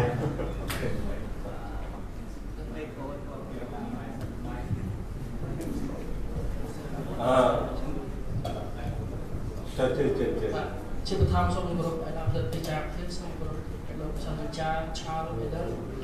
ខ្ញុំពីសេរីវត្តមកវិទ្យាស្ថានសង្គមសាស្ត្រនិងសង្គមជាស្ថានមនុស្សសាស្ត្រនិងជាសាស្ត្រសង្គមនៃប្រទេសកម្ពុជាខ្ញុំបានស្ដាប់ទៅលើសំណួរទៅលើការបកស្រាយរបស់លោកមានចំណាប់អារម្មណ៍ចំនួន3បាទទី1ខ្ញុំបានសង្កេតឃើញថាមុនពេលដែលភាពស្និទ្ធស្នាលរបស់អាមេរិកនិងវៀតណាមកើតមានឡើងគឺបញ្ហាសមុទ្រចិនខាងត្បូងមិនមានទំនាស់នៅស្ងៀមតែក្រោយពេលដែលទំនាក់ទំនងរវាងអាមេរិកនិងវៀតណាមចាប់ផ្ដើមធ្វើ តំណែងសេដ្ឋកិច្ចអាមេរិកគាត់ស្រាប់តែទំនាស់សមុទ្រចិនខាងត្បូងកើតមានឡើងរវាងវៀតណាមហើយនិងចិនបាទសួរថាតើនេះជាគោលនយោបាយការបរទេសរបស់អាមេរិកដើម្បី free and open ដែរទេទី2តើតើទៅនឹងគោលនយោបាយ open free and open នេះអាមេរិកបានដើរធ្វើការងារលើពិភពលោកដើម្បីបង្ហាញថាឲ្យពិភពលោកបើកសេរីនិងបើកចំហតើប្រទេសផ្សេងទៀតដែលគេគិតថាមិនបើកចំហនោះវាអត់មានសុខដុមរមណីយកម្មនៅក្នុងប្រទេសរបស់គេគឺយ៉ាងណាបាទអាមេរិកចិត្តតែចង់ឲ្យគេនោះមានសុខដុមរមណីយកម្មបាទទី3ការវិនិយោគរបស់សហរដ្ឋអាមេរិកទៅលើប្រទេសដទៃទៀតនោះតើផ្អែកទៅលើគោលនយោបាយការបរទេសរបស់ប្រទេសនោះដែរទេ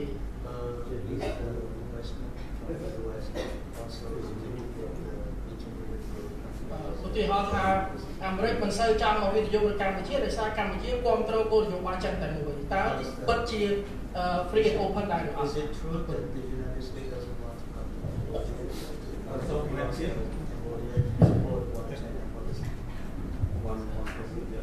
បាទជំរាបសួរខ្ញុំឈ្មោះវងមេ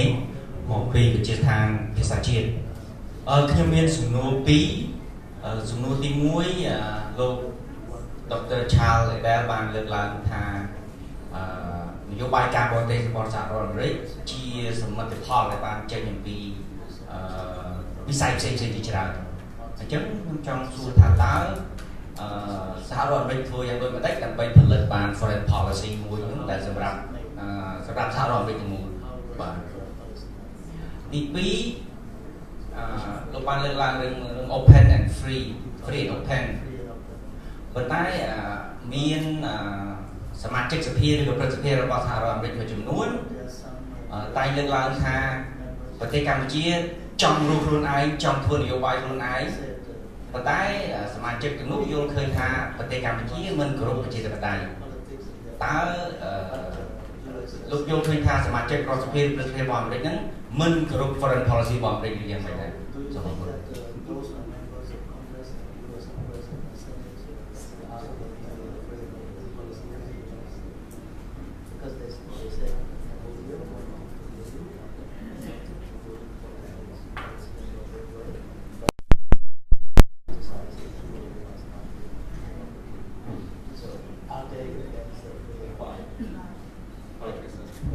5 questions. I will do my best. So first, with regard to the South China Sea and U.S. Working with Vietnam.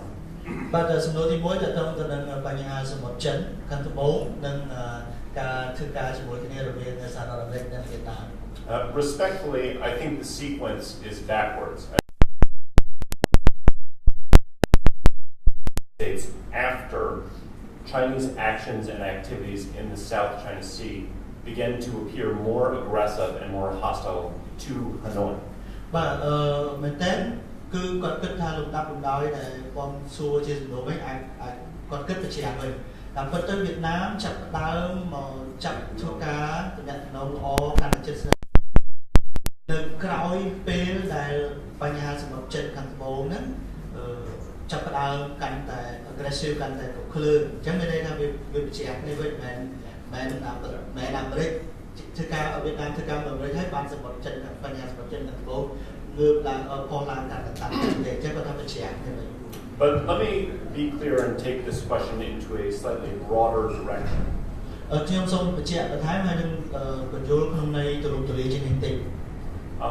United States does not care who owns what in the South China Sea, who owns that rock or that reef. What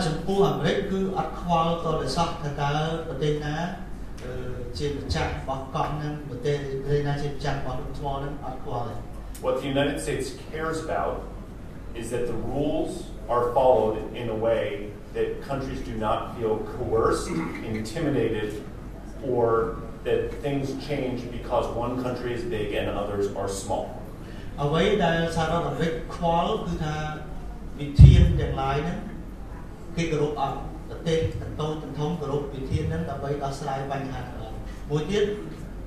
ប្រទេសផ្សេងនៅក្នុងពាក់ព័ន្ធនៅក្នុងចំនួនហ្នឹងត្រូ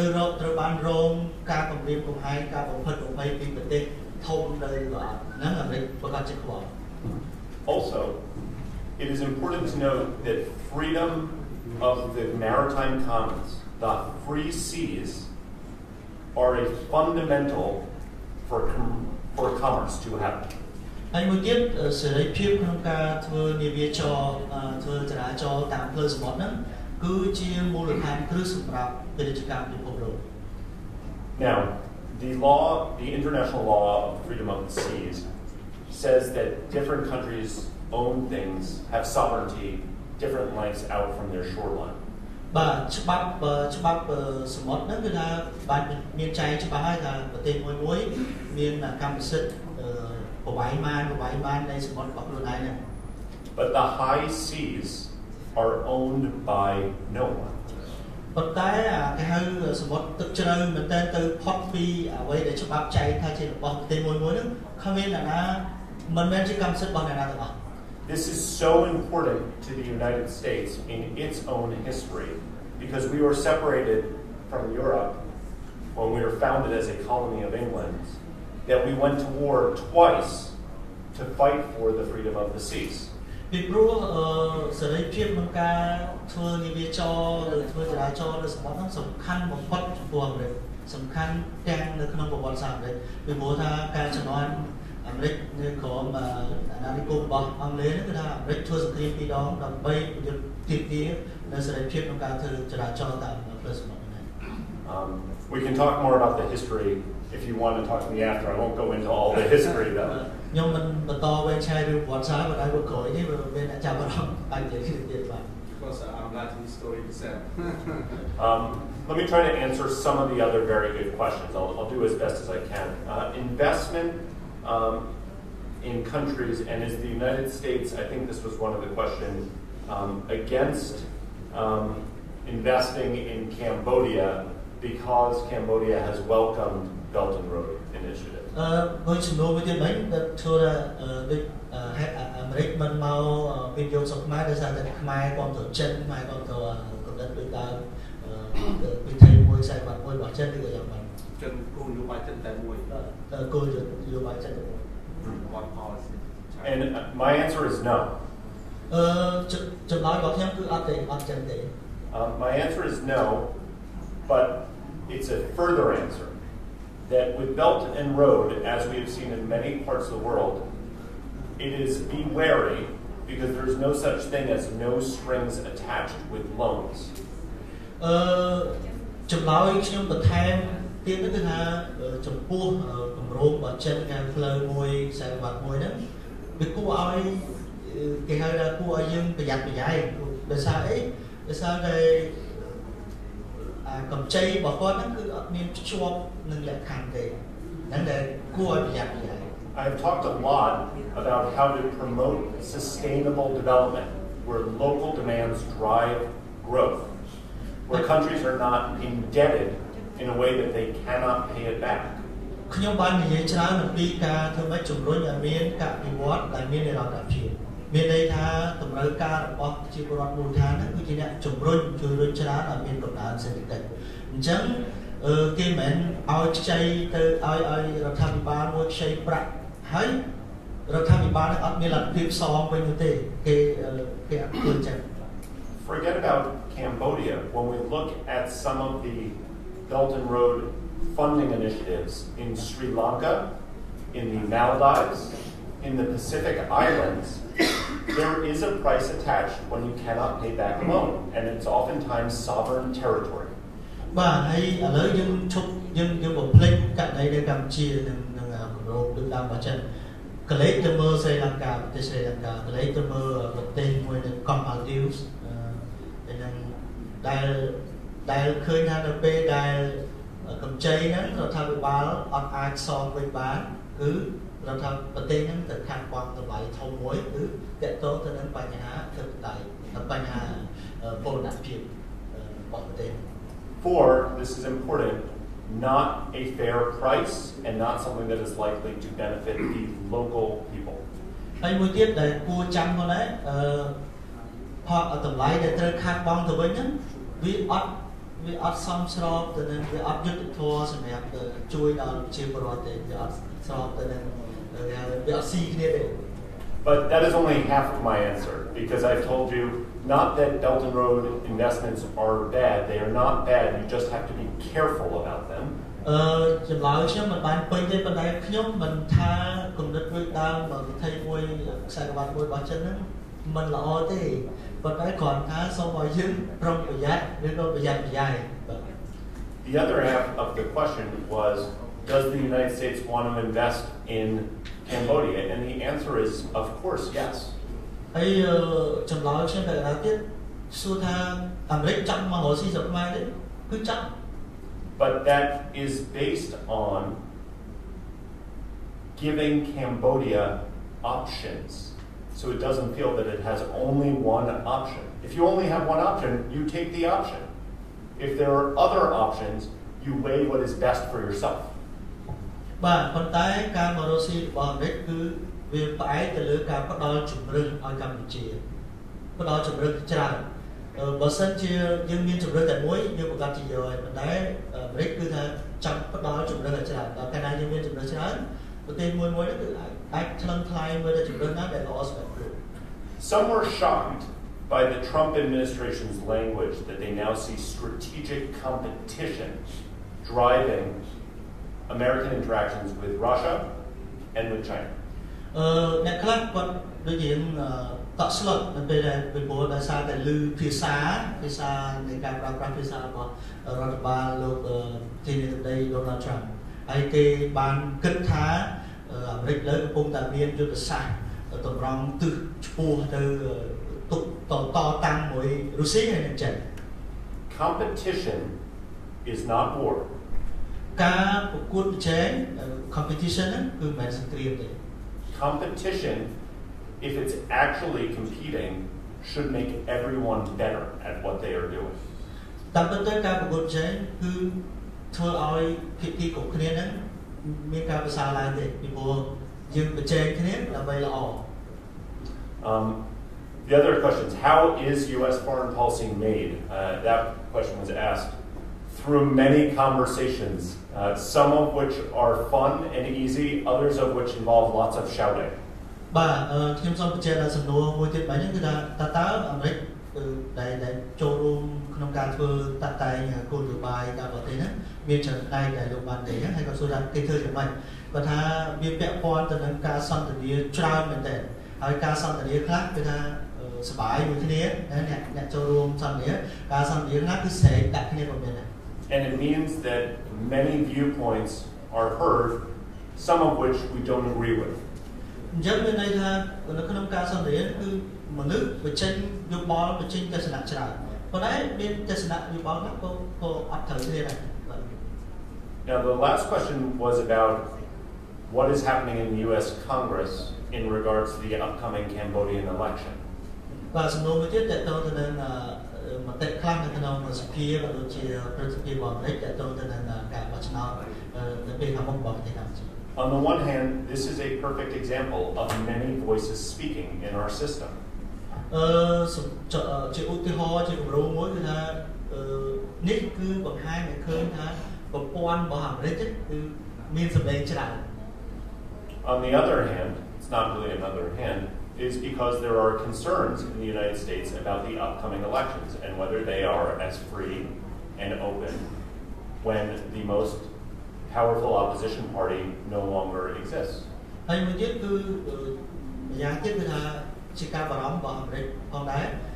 ថាតើការបោះឆ្នោតនៅកម្ពុជាហ្នឹងអាចរាប់ថាអាចគិតថាសេរីនិងយុត្តិធម៌ឬក៏អត់នៅពេលដែលគណៈបកប្រឆាំងមួយ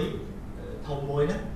លែងមានវត្តមាន But we don't know what will happen in the elections, so let me not talk about that. ប៉ុន្តែយើងអត់ដឹងមុនថានឹងមានអ្វីកើតឡើងជាលទ្ធផលនៃការបោះឆ្នោតទេអញ្ចឹងខ្ញុំសូមមិនថា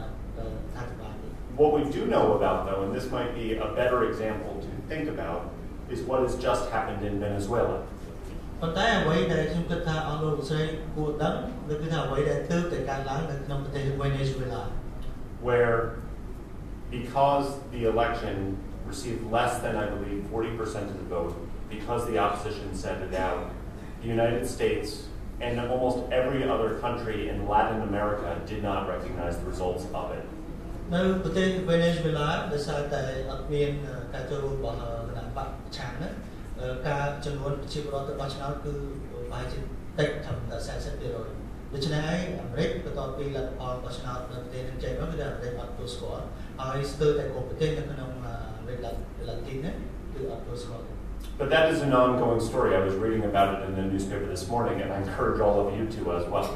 ប៉ុន្តែនេះគឺរឿងនឹងមិនទាន់ចប់ទេព្រោះខ្ញុំទៅអានខ្សែតែរឿងកំពុងតែប្រព្រឹត្តទៅហើយអញ្ចឹងទាំងអស់គ្នាអាចនឹងអានខ្ញុំលើកទឹកចិត្តទាំងអស់គ្នាអាចអានតាមដានរឿងហ្នឹងផង Okay, other questions?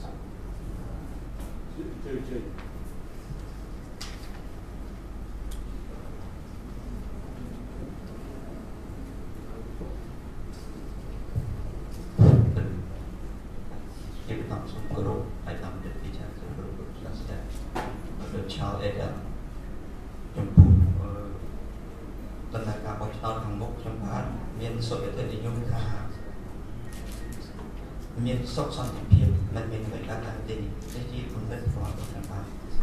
ដូច្នេះខ្ញុំបាទសូមជម្រាបសួរ3សំណួរ2សំណួរទាក់ទងទៅនឹងប្រទេសកម្ពុជានិងមួយសំណួរទៀតអន្តរជាតិ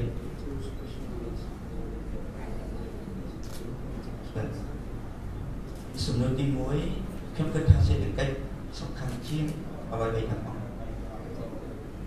ដូច្នេះខ្ញុំចង់ឲ្យវិនិយោគិនអាមេរិកមួយវិនិយោគច្រើនបន្ថែមទៀតនៅក្នុងវិនិយោគកម្ពុជាទីនោះបច្ចុប្បន្ននេះប្រទេសកម្ពុជាទាមទារការអភិវឌ្ឍទាំងសេដ្ឋកិច្ចនិងគ្រប់ហេដ្ឋារចនាសម្ព័ន្ធទាំងអស់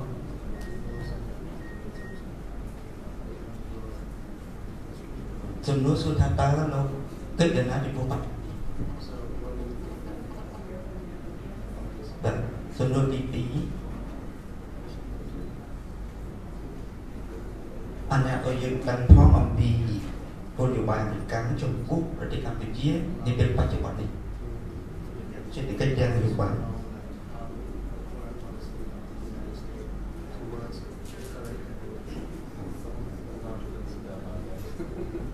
សំណួរទី3តើតើទៅអន្តរជាតិ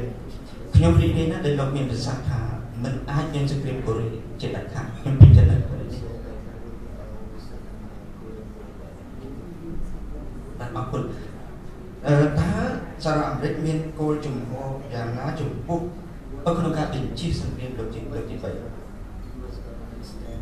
How the decision of the US to avoid the third world war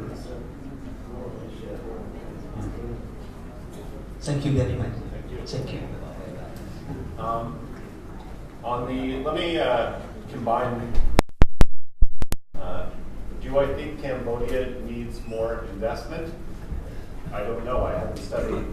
Cambodia enough, but it strikes me as when we look across Southeast Asia, the development needs need private investment. ខ្ញុំសូមបញ្ចូលគ្នាសំណួរពីរមិនតើទៅកម្ពុជាគឺថាមួយសួរឲ្យខ្ញុំគិតថាតើកម្ពុជាត្រូវការវិនិយោគពីអាមេរិកឬក៏អត់ទេតោះថាខ្ញុំសិក្សាថែមសិនខ្ញុំអត់បានច្រើនប៉ុន្តែបើនិយាយពីតំបន់អាស៊ីអាគ្នេយ៍នេះតែម្ដងគឺថាអ្វីដែលធ្វើឲ្យខ្ញុំញាក់បើគឺការអភិវឌ្ឍទាំងឡាយឬក៏របស់ប្រទេសនានាគឺត្រូវការចូលរួមត្រូវការវិស័យឯកជន In terms of U.S. foreign policy towards Cambodia, let me say, first of all, I am not an expert on Cambodian politics, so I don't want to get too in-depth on that. There are others who can answer that better than I can. But that don't know some more because let me go to buy Cambodia and make people take up to the one. ខ្ញុំមិនជំនាញខាងនយោបាយកម្ពុជាទេគឺថាអាចមានអ្នកផ្សេងអាចឆ្លើយបានល្អដូច្នេះខ្ញុំនឹងផ្ដល់ចម្លើយខ្លះក៏តែមិនស៊ីចំណេះទេ What I would say though is two things about in general about US foreign policy towards Cambodia and the region. ខ្ញុំសូមនិយាយជាទូទៅគឺមានចំណុចពីរដែលតើតើទៅនឹងគោលនយោបាយបរទេសរបស់អាមេរិកចំពោះកម្ពុជាក៏ដូចជាចំពោះតំបន់ One, what happens in the elections will matter. Of course it will matter. ទី1អ្វីដែលកើតឡើងនៅក្នុងអំឡុងពេលបោះឆ្នោតក្នុងការបោះឆ្នោតមានសារៈសំខាន់ចំពោះអាមេរិកវាពាក់ព័ន្ធទៅនឹងគោលនយោបាយរបស់ In a broader point, though, sometimes I hear from friends in Southeast Asia that because it is the Indo-Pacific, because sometimes there's talk of the quadrilateral of nations, Japan, Australia, the United States, and India, what happened to Southeast Asia? បាទហើយពេលខ្លះខ្ញុំឮមិត្តភ័ក្តិខ្លះក៏និយាយថាស្អីហ្នឹងគឺពាក់ព័ន្ធទៅនឹងយុទ្ធសាស្ត្រថ្មីរបស់អាមេរិកហ្នឹងគឺ Indo-Pacific ដូចគេតែនិយាយថានៅក្នុងតំបន់ហ្នឹងមានជប៉ុនឥណ្ឌាមានអាមេរិកនិងអូស្ត្រាលីចុះនឹងមានរឿងអីកើតឡើងចំពោះតំបន់អាស៊ីអាគ្នេយ៍ And I think that is not an accurate reading of the administration and America's attention and focus on the region. ខ្ញុំគិតថាការយល់ឃើញបែបហ្នឹងគឺមិនសូវត្រឹមត្រូវទេចំពោះតែទៅនឹងការយកចិត្តទុកដាក់របស់គោលនយោបាយរបស់អាមេរិកមកលើតំបន់នេះ President Trump came to the region and spent longer than almost any other president has in recent memory. ហើយនៅក្នុងប្រវត្តិសាស្ត្រចុងក្រោយថ្មីៗនេះបើយើងនិយាយពីដំណើរទស្សនកិច្ចរបស់គេទៅនៅអាមេរិកមកកាន់តំបន់នេះគឺថាលោកប្រធានាធិបតី Trump ហ្នឹងចំណាយពេលច្រើនទេបំផុតបើទស្សនកិច្ចក្នុងតំបន់ Well, obviously the Trump administration is very focused on the challenge and the threat posed by North Korea. If you look where the cabinet secretaries, the Secretary of Defense, the Secretary of State, the National Security have traveled, there's been an extraordinary amount of travel here in Southeast Asia. បាទហើយដូចដែលអស់លោកអាចជ្រាបខ្លះហើយគឺថាការយកចិត្តទុកដាក់របស់រដ្ឋាភិបាលរបស់ប្រធានាធិបតី Donald Trump គឺថាតើតើទៅនឹងបញ្ហាការគម្រាមកំហែងរបស់សហប្រទេសជើងដូច្នេះហើយមានដំណើរទស្សនកិច្ចរបស់មន្ត្រីជាន់ខ្ពស់អាមេរិកជាច្រើនគឺជារដ្ឋមន្ត្រីការពិជាតិនិងមន្ត្រីធំៗជាច្រើនរបស់អាមេរិកដំណើរមកកាន់តំបន់អាស៊ីអាគ្នេយ៍នេះគឺថាច្រើនលើក I would also point out the number of Southeast Asian nations leaders who have been in Washington as well. ហើយក៏ចង់បញ្ជាក់ផងដែរថាមួយរយៈចុងក្រោយនេះក៏មានដំណើរទស្សនកិច្ចរបស់មេដឹកនាំរបស់ជាជាតិនៅក្នុងតំបន់អាស៊ាននេះទៅកាន់រដ្ឋធានី Washington នឹងច្រើនផងដែរ Finally, going back to North Korea, because you asked about the Korean War and what is the United States doing to prevent another war from happening, it depends if you asked me yesterday or today. ហើយមួយទៀតសំណួរមួយទៀតតើតើទៅនឹងរឿងកូរ៉េថាតើអាមេរិកនឹងធ្វើយ៉ាងណាមានជំហរឬក៏មានការគិតយ៉ាងណាក្នុងការទប់ស្កាត់កុំឲ្យមានសង្គ្រាមនឹងប៉ុន្តែខ្ញុំគិតថាវាអាស្រ័យលើសួរខ្ញុំឯហ្នឹងសួរម្សិលមិញគឺក៏សួរឯហ្នឹង But that is not the real answer, because what the United States is doing to prevent another war is what it has been doing to prevent another war since 1951. តាមពិតអ្វីជានិច្ចកាលគឺអាមេរិកបានធ្វើកិច្ចការជាច្រើនតាំងពីឆ្នាំ1951មកគឺជានិច្ចកាលគឺធ្វើម៉េចដើម្បីទប់ស្កាត់កុំឲ្យមានសង្គ្រាម At the invitation of the government of South Korea, the United States has some 30,000 U.S. troops stationed along the border on the DMZ between North and South Korea to prevent an invasion of the South. ហើយតបតាមការជើញរបស់សាធារណរដ្ឋកូរ៉េត្បូងហ្នឹងគឺថាអាមេរិកបានបញ្ជូនទាហាន 30,000 នាក់ទៅដាក់រាយនៅតាមតំបន់គ្មានយោធារបស់ក្រុមទទួលរាយកូរ៉េជើងទៅត្បូងដើម្បីទប់ស្កាត់កុំឲ្យកូរ៉េជើងហ្នឹងឈានពានចូលកូរ៉េត្បូង That is what it is doing to prevent any hostilities or threats against U.S. allies in the region. នេះគឺជាអ្វីដែលសហរដ្ឋអាមេរិកបានធ្វើដើម្បីទប់ស្កាត់ការឈានពានក៏ដូចជាអំពើអរិយភាពមួយចំនួនប្រឆាំងមកលើសម្ព័ន្ធមិត្តរបស់ខ្លួននៅក្នុងតំបន់នេះ Next question. បាទមានសំណួរផ្សេង សូមខាងនារីមើលសូម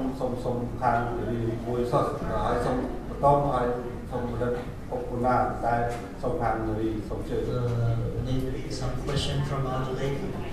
Please, first lady because of សូមជំរាបសួរពីខ្ញុំសំណួរខ្ញុំមានពីរទី1ខ្ញុំស្ដាប់ដោយអសិលតនេះបងលេឆ្នាំ1986ដូចជានីតិបញ្ញត្តិនៅសហរដ្ឋអាមេរិកហ្នឹងបាន គុំច្បាប់ធានាធម្មតាឲ្យពេលចេញយុទ្ធសាស្ត្រអីត្រូវតែបញ្យល់ឬក៏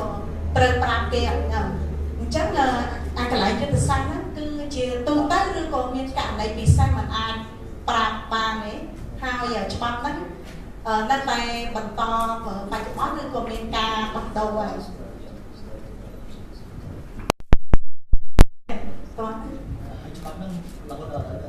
ចាមានការប្រែប្រួលអត់តាំងពីឆ្នាំ1986មកនៅតែរក្សាដដែលវាយ៉ាងម៉េចចា៎ចាខ្ញុំស្ដាប់អសូរបងហ្នឹងណា Yeah, no, I understand.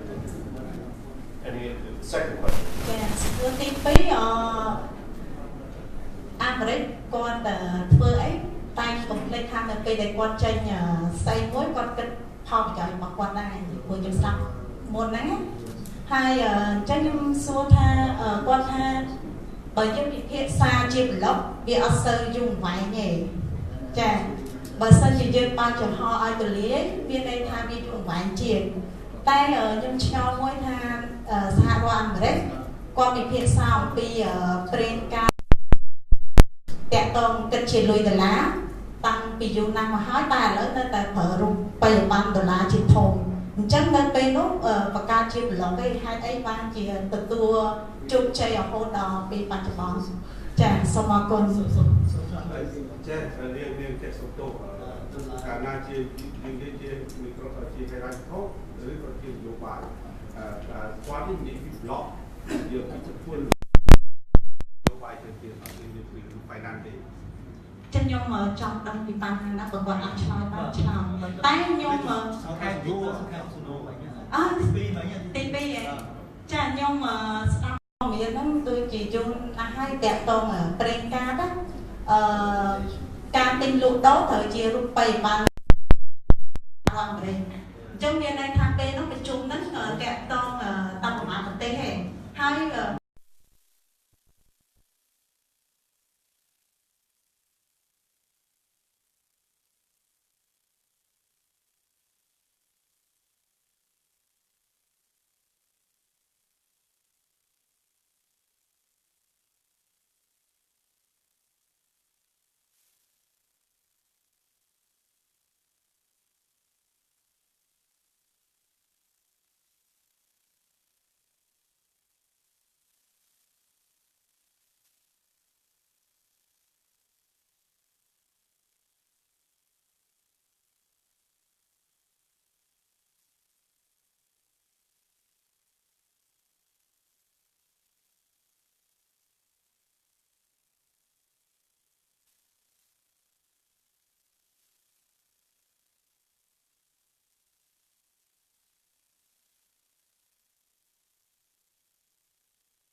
when there is more energy available on the market, but only if those countries have the capacity to receive that energy. But នៅលើទីផ្សារបើយើងនិយាយទៅនៅពេលដែលមានការផ្គត់ផ្គង់ថាមពលច្រើននៅលើទីផ្សារគឺវាចំណេញដល់អ្នកប្រទេសដែលជាអ្នកប្រើថាមពលប៉ុន្តែចំណេញបានគឺត្រូវតែប្រទេសហ្នឹងមានសមត្ថភាពទិញឬក៏ទទួលថាមពលផងដែរ Finally, the gentleman's question and his statement about Cambodia's history I found very interesting. បាទហើយចុងក្រោយសំណួរបងប្រុសមិញតែតើតើទៅនឹងប្រវត្តិកម្ពុជារបស់សហកម្ពុជាហ្នឹងគឺខ្ញុំគួរចាប់អារម្មណ៍មែនទែន In particularly the statement that the United States does not have the right to guide Asia. ហើយមួយទៀតហ្នឹងគឺអ្វីដែលគួរចាប់អារម្មណ៍គឺថាសហរដ្ឋអាមេរិកมันមានសិទ្ធិអីនឹងដឹកនាំឬក៏ដឹកដៃឲ្យអាស៊ីដើរទៅណាទៅណីទេ I completely agree. ព្រោះខ្ញុំយល់ស្របចំណុចហ្នឹងទាំងស្រុង But I would add that no country has the right to guide Asia if guiding means dominating Asia. ហើយខ្ញុំក៏គិតផងដែរថាបែរតែអាមេរិកគ្មានប្រទេសណាមួយមានសិទ្ធិដឹកនាំបើសិនជាការអាស៊ីទេបើសិនជាការដឹកនាំមានន័យថាធួនតែ And I would say that China does not have the right to guide Asia. ហើយដូចគ្នានឹងដែរចិនក៏គ្មានសិទ្ធិក្នុងការដឹកនាំអាស៊ីដែរ As opposed to, thank you, leading Asia, providing examples where other countries choose that they like that has to be earned. ហើយមួយទៀតចំណុចមួយទៀតរបៀបដែលយើងគេថាប្រពាក្យ leading ដឹកនាំដោយផ្ដល់ជាគំរូល្អហ្នឹងដឹកនាំអាស៊ីដោយផ្ដល់តាមរយៈការផ្ដល់ជាគំរូល្អហ្នឹងគឺវាអាស្រ័យទៅលើគេឃើញគំរូល្អហើយប្រទេសនានាក្នុងអាស៊ីខ្លួនឯងហ្នឹងជ្រើសរើសយកគំរូហ្នឹងហើយយកមកធ្វើតាមអាហ្នឹងរបៀបហ្នឹងមាន I think that is as true for the United States as it is for China. ហើយរបៀបហ្នឹងក៏ដូចគ្នាក៏ពិតដែរជាមួយក្នុងករណីចិនក៏ដោយអាមេរិកក៏ដោយ ដូចជាអស់ហើយដោយសារពេលវេលាសូមជឿ what one more to finish បាទអ្នកខ្សែសួរត្រីរៀនទឹកទៀតសួរច្រើនអ្នកដែរបាទជំរាបសួរអាដាមរដ្ឋសភាចាជំរាបសួរវិក្កាមិនខ្ញុំរៀនរតនាមកបាទខ្ញុំរៀនរតនាមកពីទូទូពីអិនខ្ញុំមានសំណួរចង់ជំរាបសួរទៅលោកវិក្កាមិននិងជំរាបជូនទៅអាដាមរដ្ឋសភាចាដែរទី1ខ្ញុំចង់សម្រួលចូលប្រទេសកម្ពុជាតែម្ដងពីគោលនយោបាយរបស់អាមេរិកមែនទេទៅដោយសារតែពួកខ្ញុំសិស្សអ្នកការចំនួនក្រោយសង្គ្រាមទេប៉ុន្តែខ្ញុំបានឃើញនៅអ្វីដែលជាផុសតាងអាមេរិកប្រសពនៅស្រុកខ្មែរដែរជាពិសេសនៅក្រោយភូមិខ្ញុំបានអាមេរិកចែកដងទឹកឲ្យប្រើបានច្រើនប៉ុន្តែក្នុងដងហ្នឹងចាស់ថាមានអ្នកស្លាប់ច្រើនមួយទៀតគឺគោលនយោបាយនៅមជ្ឈមណ្ឌលដែលយើងបានឃើញសង្គ្រាមដែលបន្តចប់ក៏ជាអ្វីដែលខ្ញុំអ្នកការចំនួនក្រោយបានឃើញក្រៅពីការអានសភៅអំពីត្រឡប់ចូលមកប្រទេសកម្ពុជាមករយៈពេលនេះក្នុងន័យបច្ចេកទេសតំណែងតំណងកិច្ចសហប្រតិបត្តិការនានាមានរហូតរបៀបកម្ពុជានិងអាមេរិកក៏ប៉ុន្តែនៅពេលដែលទាញចូលក្នុងន័យនយោបាយជាមិនជាផ្ទាល់ទេប៉ុន្តែខ្ញុំនិយាយសរុបរួមរដ្ឋាភិបាលហាក់ដូចជាចាត់ទុកអាមេរិកថាមានបំណងមួយខ្មៅក្នុងការរៀបចំធ្វើបដិវត្តឲ្យតែគាត់លើកឡើងអំពីក្រមសង្គមស៊ីវិលដែលលើកធ្វើសកម្មភាពពីអ្នកនយោបាយដែលធ្វើសកម្មភាពណាមួយផ្ទុយច្បាប់ឬក៏ចង់ខ្ទាស់ចំណុចណាមួយដែលបន្ទុកបង្អាក់ដល់ដំណើរការរបស់រដ្ឋាភិបាលគាត់លើកឡើងថាមានការនៅពីក្រោយហើយខ្ញុំនិយាយត្រង់មកគឺសំដៅទៅលើអាមេរិកតែម្ដងតើលោកជាអ្នកសាស្ត្រាចារ្យនិងជាអ្នកធ្លាប់ធ្វើការជាមួយរដ្ឋាភិបាលអាមេរិកលោកមានទស្សនៈយ៉ាងដូចម្ដេចចំពោះការលើកឡើងរបស់ភាគីកម្ពុជាខ្ញុំនិយាយក្នុងនាមរដ្ឋតែម្ដងដែលហាក់ដូចជាធ្វើការសហការជាមួយអាមេរិកដែរក៏ប៉ុន្តែនៅតែមានមន្ទិលសង្ស័យថាអាមេរិកជាអ្នកដែលមិនស្មោះត្រង់ជាមួយកម្ពុជាជាពិសេសគឺចង់តែនៅពីក្រោយកម្មភាពដែលនាំឲ្យផ្ដួលរំលំរដ្ឋាភិបាលស្របច្បាប់ដែលការចេញពីការបោះឆ្នោតហើយតែជាការបោះឆ្នោតហ្នឹងជាអ្វីដែលធ្វើតាមលំដានប្រជាធិបតេយ្យវិញហើយមួយទៀតចង់ជំរាបសួរទៅលោកប្រធានសភាចាសុកទូចវិញនៅពេលដែលយើងពីគោលនយោបាយអាមេរិកនៅអាស៊ីក៏វាពាក់ព័ន្ធចិនដែរបើទោះបីជាយើងហើយជាមានកម្មវិធីថ្ងៃក្រោយលោកបណ្ឌិតអាចនឹងជួយពីគីចិនដើម្បីឲ្យយល់ដែរអាចថាមន្ត្រីឬក៏អ្នកជំនាញណាមួយរបស់ចិនចឹងទៅតើលោកបណ្ឌិតយល់មកដល់បរិបទនេះតំណែងតំណងរវាងកម្ពុជានិងមហាអំណាចពីរនេះយើងបាច់និយាយស៊ីនិយាយទេត្រឹមតែចិននិងអាមេរិកតើចំពោះនៅកម្ពុជាតើនឹងចំណុចដែរហើយលោកចង់មានពីពេចអី ផ្ដល់ជាទស្សនៈទៅកាន់វិជាបរទេសជាពិសេសស្ទាប់បញ្ញវន្តមន្ត្រីឆ្កាដែលគាត់អាចឃើញនិយាយអំពីការដែលកម្ពុជាមានដំណើរទំនងជាមួយចិនក្នុងន័យយ៉ាងម៉េចអាមេរិកក្នុងន័យយ៉ាងម៉េចហើយវាមានផលយ៉ាងម៉េចហើយវាជាការសម្រេចចិត្តក្នុងនាមជារដ្ឋមួយហ្នឹងតើវាដើរក្នុងផ្លូវត្រូវដែរទេខ្ញុំជម្រាបសួរអាយដាមប៉ុណ្ណឹងហើយអរគុណអាយបាទ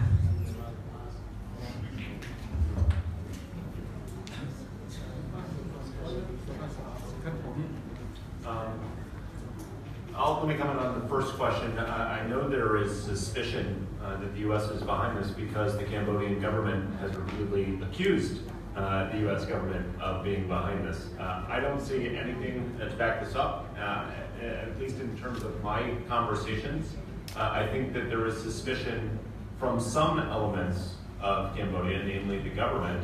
but not all elements believe that the United States is behind fomenting color revolutions. This is simply not true. But suppose not the boy made that you could the American Cambodia mean cái sang sai mean cái chết sang sai là để American to coi the thiên sự bia bằng Cambodia sự tốt là hàng bằng sự công sự đó. Còn tạiខ្ញុំគិតថាមិនមែនគ្រប់គ្នាឬក៏គ្រប់បច្ចុប្បន្នទាំងអស់គិតថាមិននៅពីក្រោយបដិវត្តពណ៌ឬក៏ប្រមបដិវត្តពណ៌ទេហើយមួយទៀតតាមការសន្ទនារបស់ខ្ញុំកន្លងមកគឺថាក៏មានអ្នកខ្លះក៏គេមិនជឿដែរហើយខ្ញុំគិតថាការចោទហ្នឹងក៏មិនមានអ្វីជាផុសតាងដើម្បីបញ្ជាក់ផងដែរ Two other things on this point, because actually it goes back to the very first question I was asked about why are Russia and China so fearful of democracy. ហើយចំណុចពីរទៀតខ្ញុំគិតថាអាចត្រឡប់ទៅសំណួរដែលខ្ញុំគេសួរខ្ញុំមុនហ្នឹងដែរដែលហេតុអីបានចិននិងរុស្ស៊ីខ្លាចលទ្ធិជាតិដែរ And my answer then was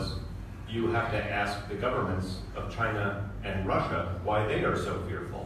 of this. ហើយចម្លើយរបស់ខ្ញុំគឺថាអ្នកត្រូវសួរទៅរដ្ឋាភិបាលចិនរដ្ឋាភិបាលរុស្ស៊ីហេតុអីបានពួកគាត់ខ្លាចប្រជាធិបតេយ្យហ្នឹងដែរ But let me also be clear. The United States consistently supports the aspirations of people around the world to be able to choose their own leaders freely and fairly. បាទខ្ញុំសូមបញ្ជាក់ផងដែរគោលជំហររបស់អាមេរិកនៅទូទាំងពិភពលោកគឺអាមេរិកមានគោលជំហរមួយជាប់លាប់មិនប្រែប្រួលគឺគ្រប់គ្រងដល់សេចក្តីបងប្រាថ្នារបស់ប្រជាពលរដ្ឋនៅជុំវិញពិភពលោកដែលប្រាថ្នាចង់ជ្រើសរើសមេដឹកនាំរបស់ខ្លួនតាមលក្ខណៈមួយដែលមានភាពសេរីមានភាពត្រឹមត្រូវយុត្តិធម៌ជាដើម Saying that is not the same thing as stirring up a population against their own government. ការនិយាយថាអាមេរិកគ្រប់គ្រងសេចក្តីប្រាថ្នារបស់ប្រជាជនក្នុងការជ្រើសរើសមេដឹកនាំតាមរបៀបសេរីយុត្តិធម៌ហ្នឹងមិនមែនបានន័យថាទៅបំផុសប្រជាជនឬក៏ទៅញុះញង់ពួកគេឲ្យងើបឡើងប្រឆាំងមួយរដ្ឋាភិបាលរបស់ខ្លួននោះទេ I could go on for a long time about this, but let me please defer to the doctor. ខ្ញុំអាចនិយាយច្រើនទៅព្រោះតែឥឡូវសុំទេទៅឲ្យខាងលោកខ្ញុំចាំពីអស់សំណួរនៅឥឡូវមួយទៀតចោះខ្ញុំសំណួរចម្លើយមកខ្ញុំនៅពេលខ្ញុំបាត់ខ្ញុំឆ្លើយតែម្ដងហើយខ្ញុំនឹងឆ្លើយសរុបតែម្ដងសូម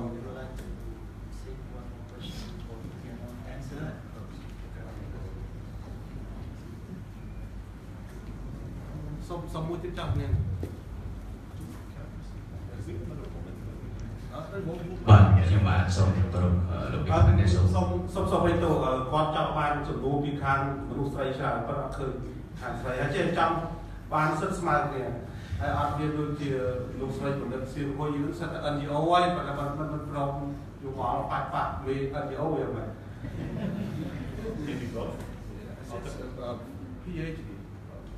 she have for speak good English language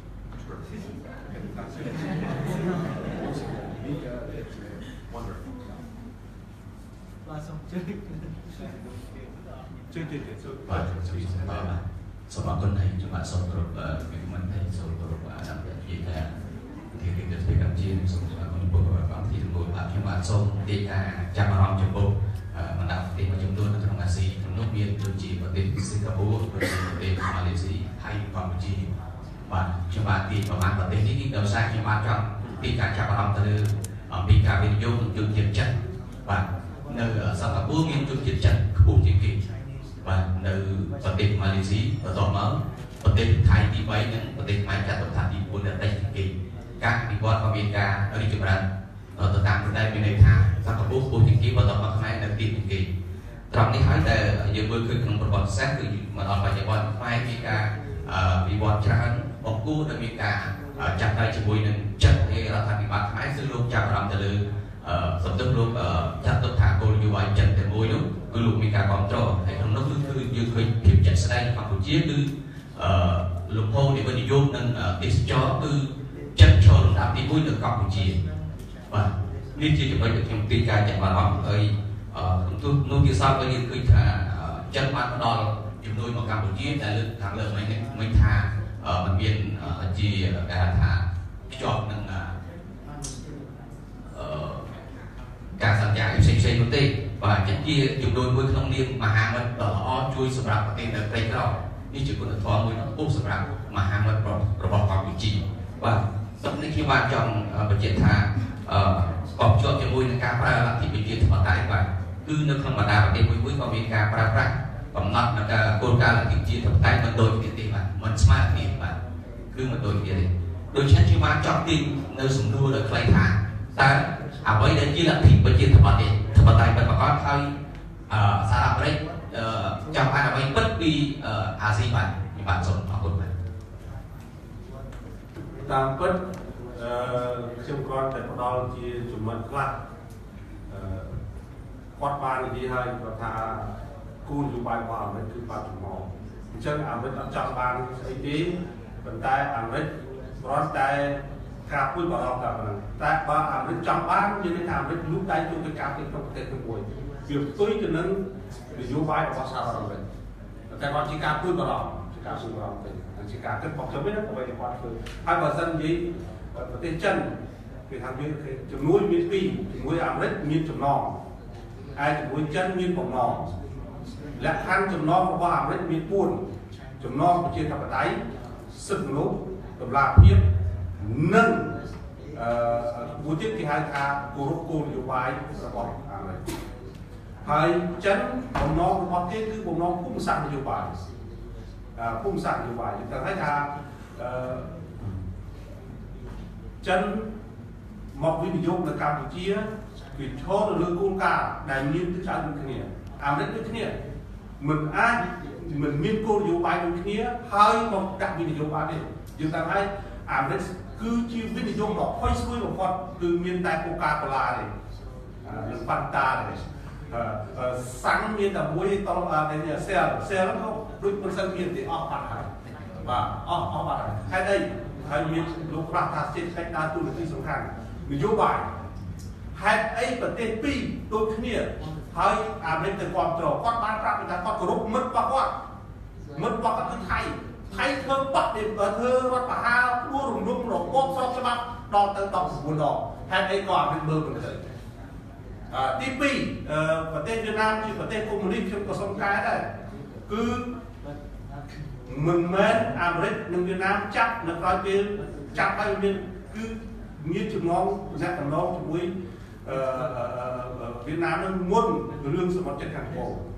ហើយវៀតណាមបានដោះដៃពីអតីតរុស្ស៊ីពីព្រោះវៀតណាមត្រូវការនយោបាយ2ធំទី1គឺចាប់ដៃអាស៊ានបើសិនជាវៀតណាមមិនដោះដៃទេអាស៊ានមិនអាចចូលបានទេទី2គឺ WTO ពីព្រោះកុម្មុយនីសវាដួលរលំកាលណាកុម្មុយនីសដួលរលំតើវៀតណាមប្រើប្រាស់ទីផ្សារណាវាត្រូវការទីផ្សារ WTO ហើយនឹងអាស៊ានអញ្ចឹងគឺហើយនេះគឺគាត់តែជម្រាបជូនប៉ុន្តែវាគាត់ថាអាមេរិកដែលជាប្រទេសស្រឡាញ់ប្រជាធិបតេយ្យប៉ុន្តែផ្ទុយទៅវិញចាប់ដៃវៀតណាមល្អឯកម្ពុជាជាប្រទេសមួយដែលបោះឆ្នោតតាមលទ្ធិប្រជាធិបតេយ្យទោះបីជាក្នុងខ្ញុំសុំកែមួយថាអីកម្ពុជាគោរពកម្ពុជាអត់គោរពទេកម្ពុជាគោរពនៅច្បាប់រដ្ឋធម្មនុញ្ញរបស់ព្រះរាជាណាចក្រកម្ពុជាហើយកម្ពុជាឈរទៅលើច្បាប់អញ្ចឹងយើងគោរពច្បាប់ទាំងអស់គ្នាអីណាគុនជាធ្វើខុសចាប់គុកច្បាប់ដូចគ្នាអានឹងគោរពច្បាប់ខ្លាយទៅជាអីគេហៅថា absolute of law យើងឆ្ងល់ថាហេតុនេះសិង្ហបុរីគេធ្វើច្បាប់តឹងមិនក៏មនោសិង្ហបុរីបងមនោរឿងសិង្ហបុរីបងចុះបើកម្ពុជាធ្វើតឹងមិនក៏ថាកម្ពុជានឹងអត់ខែការអានឹងកន្លែងហ្នឹងមានសិទ្ធិពិចារណាអត់មានរូបរួមទេអុកញ៉ាមួយនឹងបាញ់ប្រមាណគ្រាប់ជាប់គុកបាត់អានឹងវាជាច្បាប់ព្រោះហើយឲ្យកម្ពុជាតើដោយអាមេរិកទៅមកតើបង្កើតទេអាមេរិក400ឆ្នាំជាងហើយហើយកម្ពុជាទៅក្នុងឆ្នាំ1993ហ្នឹងហើយអាមេរិកអត់មានណាទៅបំផ្លាញទេប៉ុន្តែកម្ពុជាទៅរកការបំផ្លាញនេះមហាអំណាច3អាមេរិកក៏ធ្លាប់មកបំផ្លាញចិនក៏ធ្លាប់មកបំផ្លាញហើយសហភាពសូវៀតក៏ធ្លាប់មកបំផ្លាញអញ្ចឹងអ្នកទាំងអស់ហ្នឹងត្រូវតែជួយមកកម្ពុជាវិញដោយវិស្វករតាមរបៀបណាដែលយើងត្រូវតែជួយអាហ្នឹងដែលយើងត្រូវទទួលយកការពិតទាំងអស់គ្នាទទួលយកការពិតទាំងអស់គ្នាព្រោះគាត់ក៏ជាអាកាដេមិកខ្ញុំក៏ជាអាកាដេមិកត្រូវទទួលយកអ្វីដែលជារឿងនៅក្នុងប្រវត្តិសាស្ត្ររបស់ខ្លួនអានេះខ្ញុំគាត់ប្រអប់ហ្នឹងមិនថាមិនទាន់ទេប៉ុន្តែវាជាប់មកខ្ញុំសូមហើយរឿងចិនវិនិយោគឬមិនវិនិយោគមិនសំខាន់គឺការគោរពច្បាប់ការអនុវត្តច្បាប់គឺជាម៉ែកោះសម្រាប់មួយទៅពេលនោះប្រទេសយើងនឹងប៉ុន្តែឲ្យកម្ពុជាយ៉ាងម៉េចអាមេរិកស្អីទៅអាមេរិកប្រជាជននៅលើពិភពលោកគឺជាជនជាតិអាមេរិកនៅពេលដែលគេបានសញ្ជាតិអាមេរិកដែលមានវប្បធម៌ផ្សេងចូលទៅក្នុងសហរដ្ឋអាមេរិកប៉ុន្តែអាមេរិកមិនអាចប្រៀបធៀបជាមួយចិនអាមេរិកមិនអាចប្រៀបធៀបជាមួយរុស្ស៊ីហើយអាមេរិកក៏មិនអាចប្រៀបធៀបជាមួយកម្ពុជាបានដែរពីព្រោះកម្ពុជាមានវប្បធម៌របស់ខ្លួនចិនមានវប្បធម៌របស់ខ្លួនហើយរុស្ស៊ីមានវប្បធម៌របស់ខ្លួនប៉ុន្តែគឺមានវប្បធម៌រួមមួយគឺសន្តិភាពអានោះគឺសន្តិភាពតែឲ្យចិនទៅដើរតាមអាមេរិកចិនដើរទៅតាមរុស្ស៊ីគាត់បាននិយាយគ្មានដើរទៅតាមណាតែគាត់ការចង់បានតែប៉ុណ្ណឹងតែមិនអាចដើរហើយខ្ញុំសូមបញ្ជាក់មួយទៀត block មានតែពាក្យ block ថាឲ្យ open block អាមេរិកទៅជួយអង់គ្លេសនៅពេលណាអាមេរិកទៅជួយអង់គ្លេសនៅពេលដែលនាយករដ្ឋមន្ត្រីអង់គ្លេសពុំពាត់រុស្ស៊ីគាត់ថាសុំដេញទូរុស្ស៊ីចេញដែរព្រោះដើម្បីជួយមិនសម្ដីរបស់នាយករដ្ឋមន្ត្រីអាល្លឺម៉ង់អង្គឡានកែវនិយាយថាម៉េចសូមកុំឲ្យរុស្ស៊ីខឹងប៉ុន្តែដោយសារខ្ញុំជួយមិត្តរបស់ខ្ញុំគឺអង់គ្លេសជួយអង់គ្លេសអញ្ចឹងសួរស្អីអត់ប្លុកមិនមែនអត់ប្លុកទេអានេះជាទស្សនៈការពិតប្លុកគឺប្លុកប្លុកតែប្លុកទោះបីជាគាត់បដិសេធយ៉ាងដូចដែរគឺប្លុកគឺបែបហ្នឹងហើយខ្ញុំសូមក៏ប្រដៅខាងទូប្លុកឈរ Great. Just a couple of quick points in closing, because you've raised some really interesting points. One, having had the opportunity of dealing with the Vietnamese and the Vietnamese government when I was at the State Department, I will say that what you have said is a surprise to me that Vietnam goes wherever the United States says, because that was not my experience when dealing with the government officials from Vietnam. បាទខ្ញុំមានចំណុចជាច្រើនដែលសូមបន្ថែមទៅចាត់អារម្មណ៍ដែលបានស្ដាប់កាលខ្ញុំនៅធ្វើការជាមន្ត្រីរដ្ឋាភិបាលអាមេរិកគឺខ្ញុំបានធ្វើកិច្ចការច្រើនទាក់ទងទៅនឹងរឿងធ្វើការជាមួយខាងវៀតណាមដែរអញ្ចឹងខ្ញុំចាត់អារម្មណ៍ថាយើងគ្រប់គ្នាយល់ឃើញថាវៀតណាមទៅចាប់ដៃអាមេរិកអញ្ចឹងណាបាទ Second, because it's really good that you bring up the historical points. That Thailand, why does the United States treat Thailand differently? You've given part of the answer, of course, because Thailand is a treaty ally of the United States, and we have more than 60 years of history, more than 70 years of history working closely with them. That said, when they had a coup, our close ally was sanctioned by the United States of America, and we stopped doing a lot of the things that we had previously done with them. បាទដូចលោកបណ្ឌិតក៏បានលើកនៅចំណុចប្រវត្តិសាស្ត្រគួរចាប់អារម្មណ៍ដែរទាក់ទងនឹងប្រទេសថៃហេតុអីបានអាមេរិកធ្វើដាក់ថៃខុសពីអាមេរិកធ្វើដាក់កម្ពុជាដោយអាមេរិកជាការពិតហើយគឺថៃប្រទេសថៃគឺជាសម្ព័ន្ធមិត្តនៅក្នុងសន្ធិសញ្ញាជាដៃគូសន្ធិសញ្ញារបស់អាមេរិកហ្នឹង60-70 ឆ្នាំមកហើយប៉ុន្តែដល់ពេលដែលប្រទេសថៃមានរដ្ឋប្រហារគឺអាមេរិកក៏បានដាក់ទណ្ឌកម្មផងដែរដោយបានកាត់នៅកិច្ចការមួយចំនួនដែលធ្លាប់ធ្វើជាមួយគ្នានោះក៏បានបញ្ចុះដែរ Third, we have to be careful because we're starting to talk about the entire world. But Malaysia is really interesting that you brought up. And I encourage everyone to read about what is happening in Malaysia. And in fact, whether or not loans come with ties and who benefits from them was the major issue in the Malaysian election just now. បាទហើយមួយទៀតករណីនៅម៉ាឡេស៊ីហ្នឹងក៏គួរចាប់អារម្មណ៍ដែរខ្ញុំលើកទឹកចិត្តដល់អស់លោកស្រីទាំងអស់គ្នាតាមដានស្ថានភាពឬក៏ព័ត៌មានពីប្រទេសម៉ាឡេផងដែរដូចម៉ាឡេហ្នឹងយើងគិតថាជំនួយរបស់ចិនឬអីដែលគ្មានលក្ខខណ្ឌអីប៉ុន្តែសូមឲ្យមើលថាតើអ្វីដែលកើតឡើងនៅក្នុងការបោះឆ្នោតនៅប្រទេសម៉ាឡេ Finally, because we were just discussing Britain and the Russian poisoning of its former agents on British soil, it's important to point out that yes, the United States did support its ally Britain, but so did over 30 nations in the world that coordinated and expelled Russian diplomats for this hostile and aggressive act of killing someone and attempting to kill them. បាទហើយករណីមួយទៀតគឺករណីអង់គ្លេសដូចករណីបំពុលភ្នាក់ងារសម្ងាត់របស់រុស្ស៊ីនៅនេះហ្នឹងគឺក៏កើតរឿងជាមួយអង្គការអង់គ្លេសកើតរឿងជាមួយរុស្ស៊ីហើយជាការពិតណាស់គឺអាមេរិកគ្រប់គ្រងអង់គ្លេសពីព្រោះជាដៃគូសម្ព័ន្ធមិត្តប៉ុន្តែមិនមែនអាមេរិកទេមានប្រទេស30ទៀតគឺនាំគ្នាពួនដៃគ្នាបដិញទូតរបស់រុស្ស៊ីដែរអញ្ចឹងវានឹងវាចិត្តជាប្លុកNow you tell me what's next. We can go on. ចាដោយសារពេលវេលារបស់យើងមានកំណត់ Thank you very much Dr. Challenger So right now I would like to invite His Excellency Academician Substitute President of the Royal Academy of Cambodia to deliver the closing remark.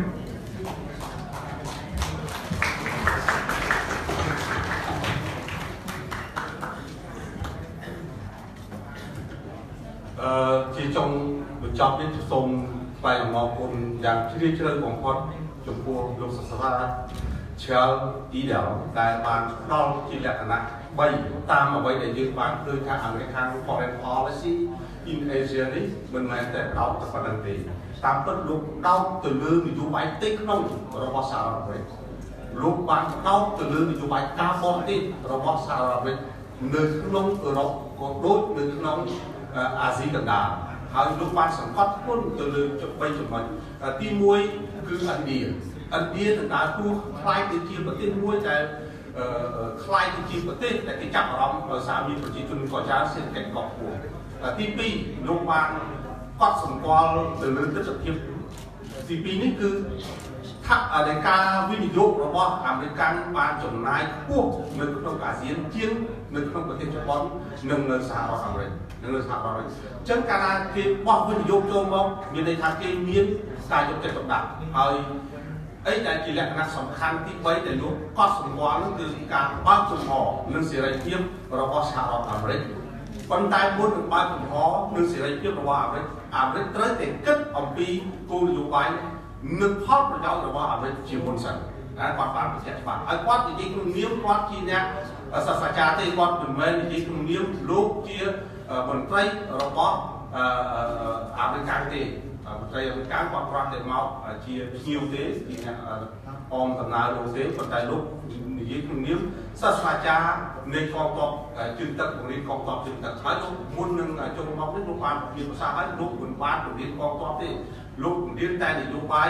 និងសំណាក់ដំណងអន្តរជាតិនៅក្នុងកងទ័ពជើងទឹកតែប៉ុណ្ណឹងបាទចំណុចមួយទៀតដែលយើងចង់ជជែកខាងចង់សួរថាតើរាជរដ្ឋសភាបើកចំហទេរាជរដ្ឋសភាដែលបើកចំហនឹងហៅរុស្ស៊ី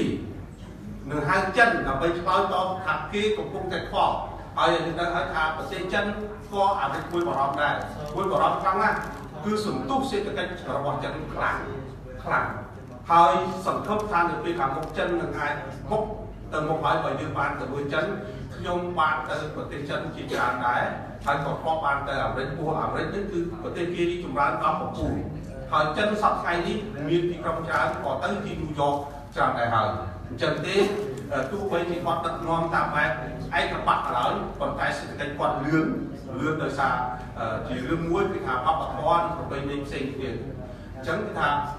មិនអាចអនុវត្តនយោបាយរបស់ចិនទៅអាមេរិកហើយអាមេរិកក៏មិនអាចអនុវត្តគោលនយោបាយខ្លួនទៅរុស្ស៊ីបានដែរព្រោះជាប្រទេសមហាអំណាចគេមានគោលនយោបាយរបស់គេរៀងៗខ្លួនប៉ុន្តែគេត្រូវតែមានចំណុចរួមមួយ គឺស្នាមញញឹមរបស់ប្រជាជនលើពិភពលោកកាលណាមានស្នាមញញឹមគឺមានសន្តិភាពកាលណាមានសន្តិភាពត្រូវមានគោលនយោបាយការបរទេសមួយដែលមានលក្ខណៈទទួលយកបានទាំងអស់គ្នាទៅបានអស់គ្នានេះគឺជាសេចក្តីចាប់បានរបស់មហាអំណាចប៉ុន្តែខ្ញុំបាននិយាយហើយអាចចូលមើលទៅគឺថារឿងចរចារវាងកូរ៉េទាំងពីរត្រូវបានចំណុចសូមហើយបាទចំណុចសូមនៅក្នុងរបបចំណុចសូមដោយលោកប្រធានាធិបតីលោកត្រាំបានផ្ដល់ទៅកូរ៉េទាំងពីរវិញគឺមិនឲ្យជួបគ្នាបាននៅសិង្ហបុរីទេអញ្ចឹងទេខ្ញុំបាននិយាយទោះមុនរឿងនេះកើតឡើងខ្ញុំថាមិនអាចទៅបានទេមិនអាចជួបទេអាចមើលក្នុង Facebook របស់ខ្ញុំឃើញខ្ញុំជំរាបជូនអញ្ចឹងអ្វីដែលកើតមកគឺចូលមកគឺសម្ពាល់គឺផលប្រយោជន៍របស់អាមេរិកគឺត្រូវការសន្តិភាពដោយគាត់បាននិយាយហើយថាអាមេរិកត្រូវការនាវាចរអ្នកមានសិទ្ធិការពារដែនសមុទ្ររបស់លោកនៅទឹករះពេលដែលទឹកជ្រៅគេហៅថាសមុទ្រអន្តរជាតិអាមេរិកក៏អត់ជិះខ្លាយគាត់ត្រូវតែឡើងទឹកសមុទ្រហ្នឹងវាជាច្បាប់អន្តរជាតិគេហៅថាសមុទ្រអន្តរជាតិអញ្ចឹងភាពជោគជ័យរបស់អាមេរិកធ្វើដំណើរពីអង្គាមកតាមនាវាអញ្ចឹងគាត់អត់ឲ្យនាវាចរតែគាត់ទៅណាអញ្ចឹងថ្ងៃនេះគាត់ត្រូវការពារនៅផលប្រយោជន៍របស់អាមេរិកហើយថ្ងៃនេះសូមឲ្យជួយរួមជាតិឲ្យអ្នកនយោបាយគ្មានប្រទេសណាដែលគេមិនគិតផលប្រយោជន៍របស់ប្រទេសទេសូមអ្នកគិតពីផលប្រយោជន៍ប្រទេសរបស់ខ្លួនឯងសេចក្តីសុខនឹងការអភិវឌ្ឍនឹងការរីកចម្រើនហើយយើងត្រូវទទួលយកកម្ពុជានៅពេលនេះត្រូវការអភិវឌ្ឍប្រទេសឈរនៅលើប្រព័ន្ធច្បាប់អាមេរិកពីភាពជោគជ័យគឺគេការពារច្បាប់យកច្បាប់មកអនុវត្តហើយកម្ពុជាដូចគ្នាគឺយកច្បាប់មកអនុវត្តច្បាប់ជាម៉ែវ៉ាត់សម្រាប់មនុស្សទូទៅច្បាប់គឺជាបិតាមួយសម្រាប់ឲ្យមនុស្សយល់ដែរហើយបើសិនជាយើងមិនគោរពច្បាប់យើងមិនអនុវត្តច្បាប់ទេសង្គមនឹងបាត់បង់គេហៅថាសមភាពចឹងគេថាមនុស្សបង្កើតសង្គមបង្កើតបញ្ហាដើម្បីឲ្យសង្គមមានសណ្ដាប់ធ្នាប់គេត្រូវតែមានច្បាប់សម្រាប់គ្រប់គ្រងមនុស្សទូទៅចឹងខ្ញុំជឿជាក់ថាអ្វីដែលលោកផ្ដល់បទអត្ថាធិប្បាយថ្ងៃនេះពិតជាមានគេហៅថាចំណេះដឹងពុះឲ្យសង្ឃឹមស្ថានខាងអប់រំខាងតំណែងសាធារណៈនឹងផ្ដល់អ្នកចេះដឹងជួយដល់កម្ពុជាមិនមែនបានផ្ដល់ចំណេះដឹងតែលើទីនេះទេគឺយើងបានផ្សាយចេញបន្តផ្ទាល់តាមរយៈ Facebook ឬក៏តាមទូរទស្សន៍ខ្ញុំជឿជាក់ថាចំណេះដឹងនេះផ្ដល់ឲ្យប្រជាជនកម្ពុជាជួយខ្លាំងគឺខ្លាំងសម្រាប់ផលប្រយោជន៍សន្តិភាពនិងការអភិវឌ្ឍប្រទេសរបស់យើងគេធ្វើមិនដើម្បីផលប្រយោជន៍ប្រទេសគេយើងក៏ធ្វើដើម្បីផលប្រយោជន៍ប្រទេសយើងដែរហើយសូមអរគុណសូមវត្តអង្គសិក្ខាសាលាចាប់ពីពេលនេះតទៅ Thank you very much.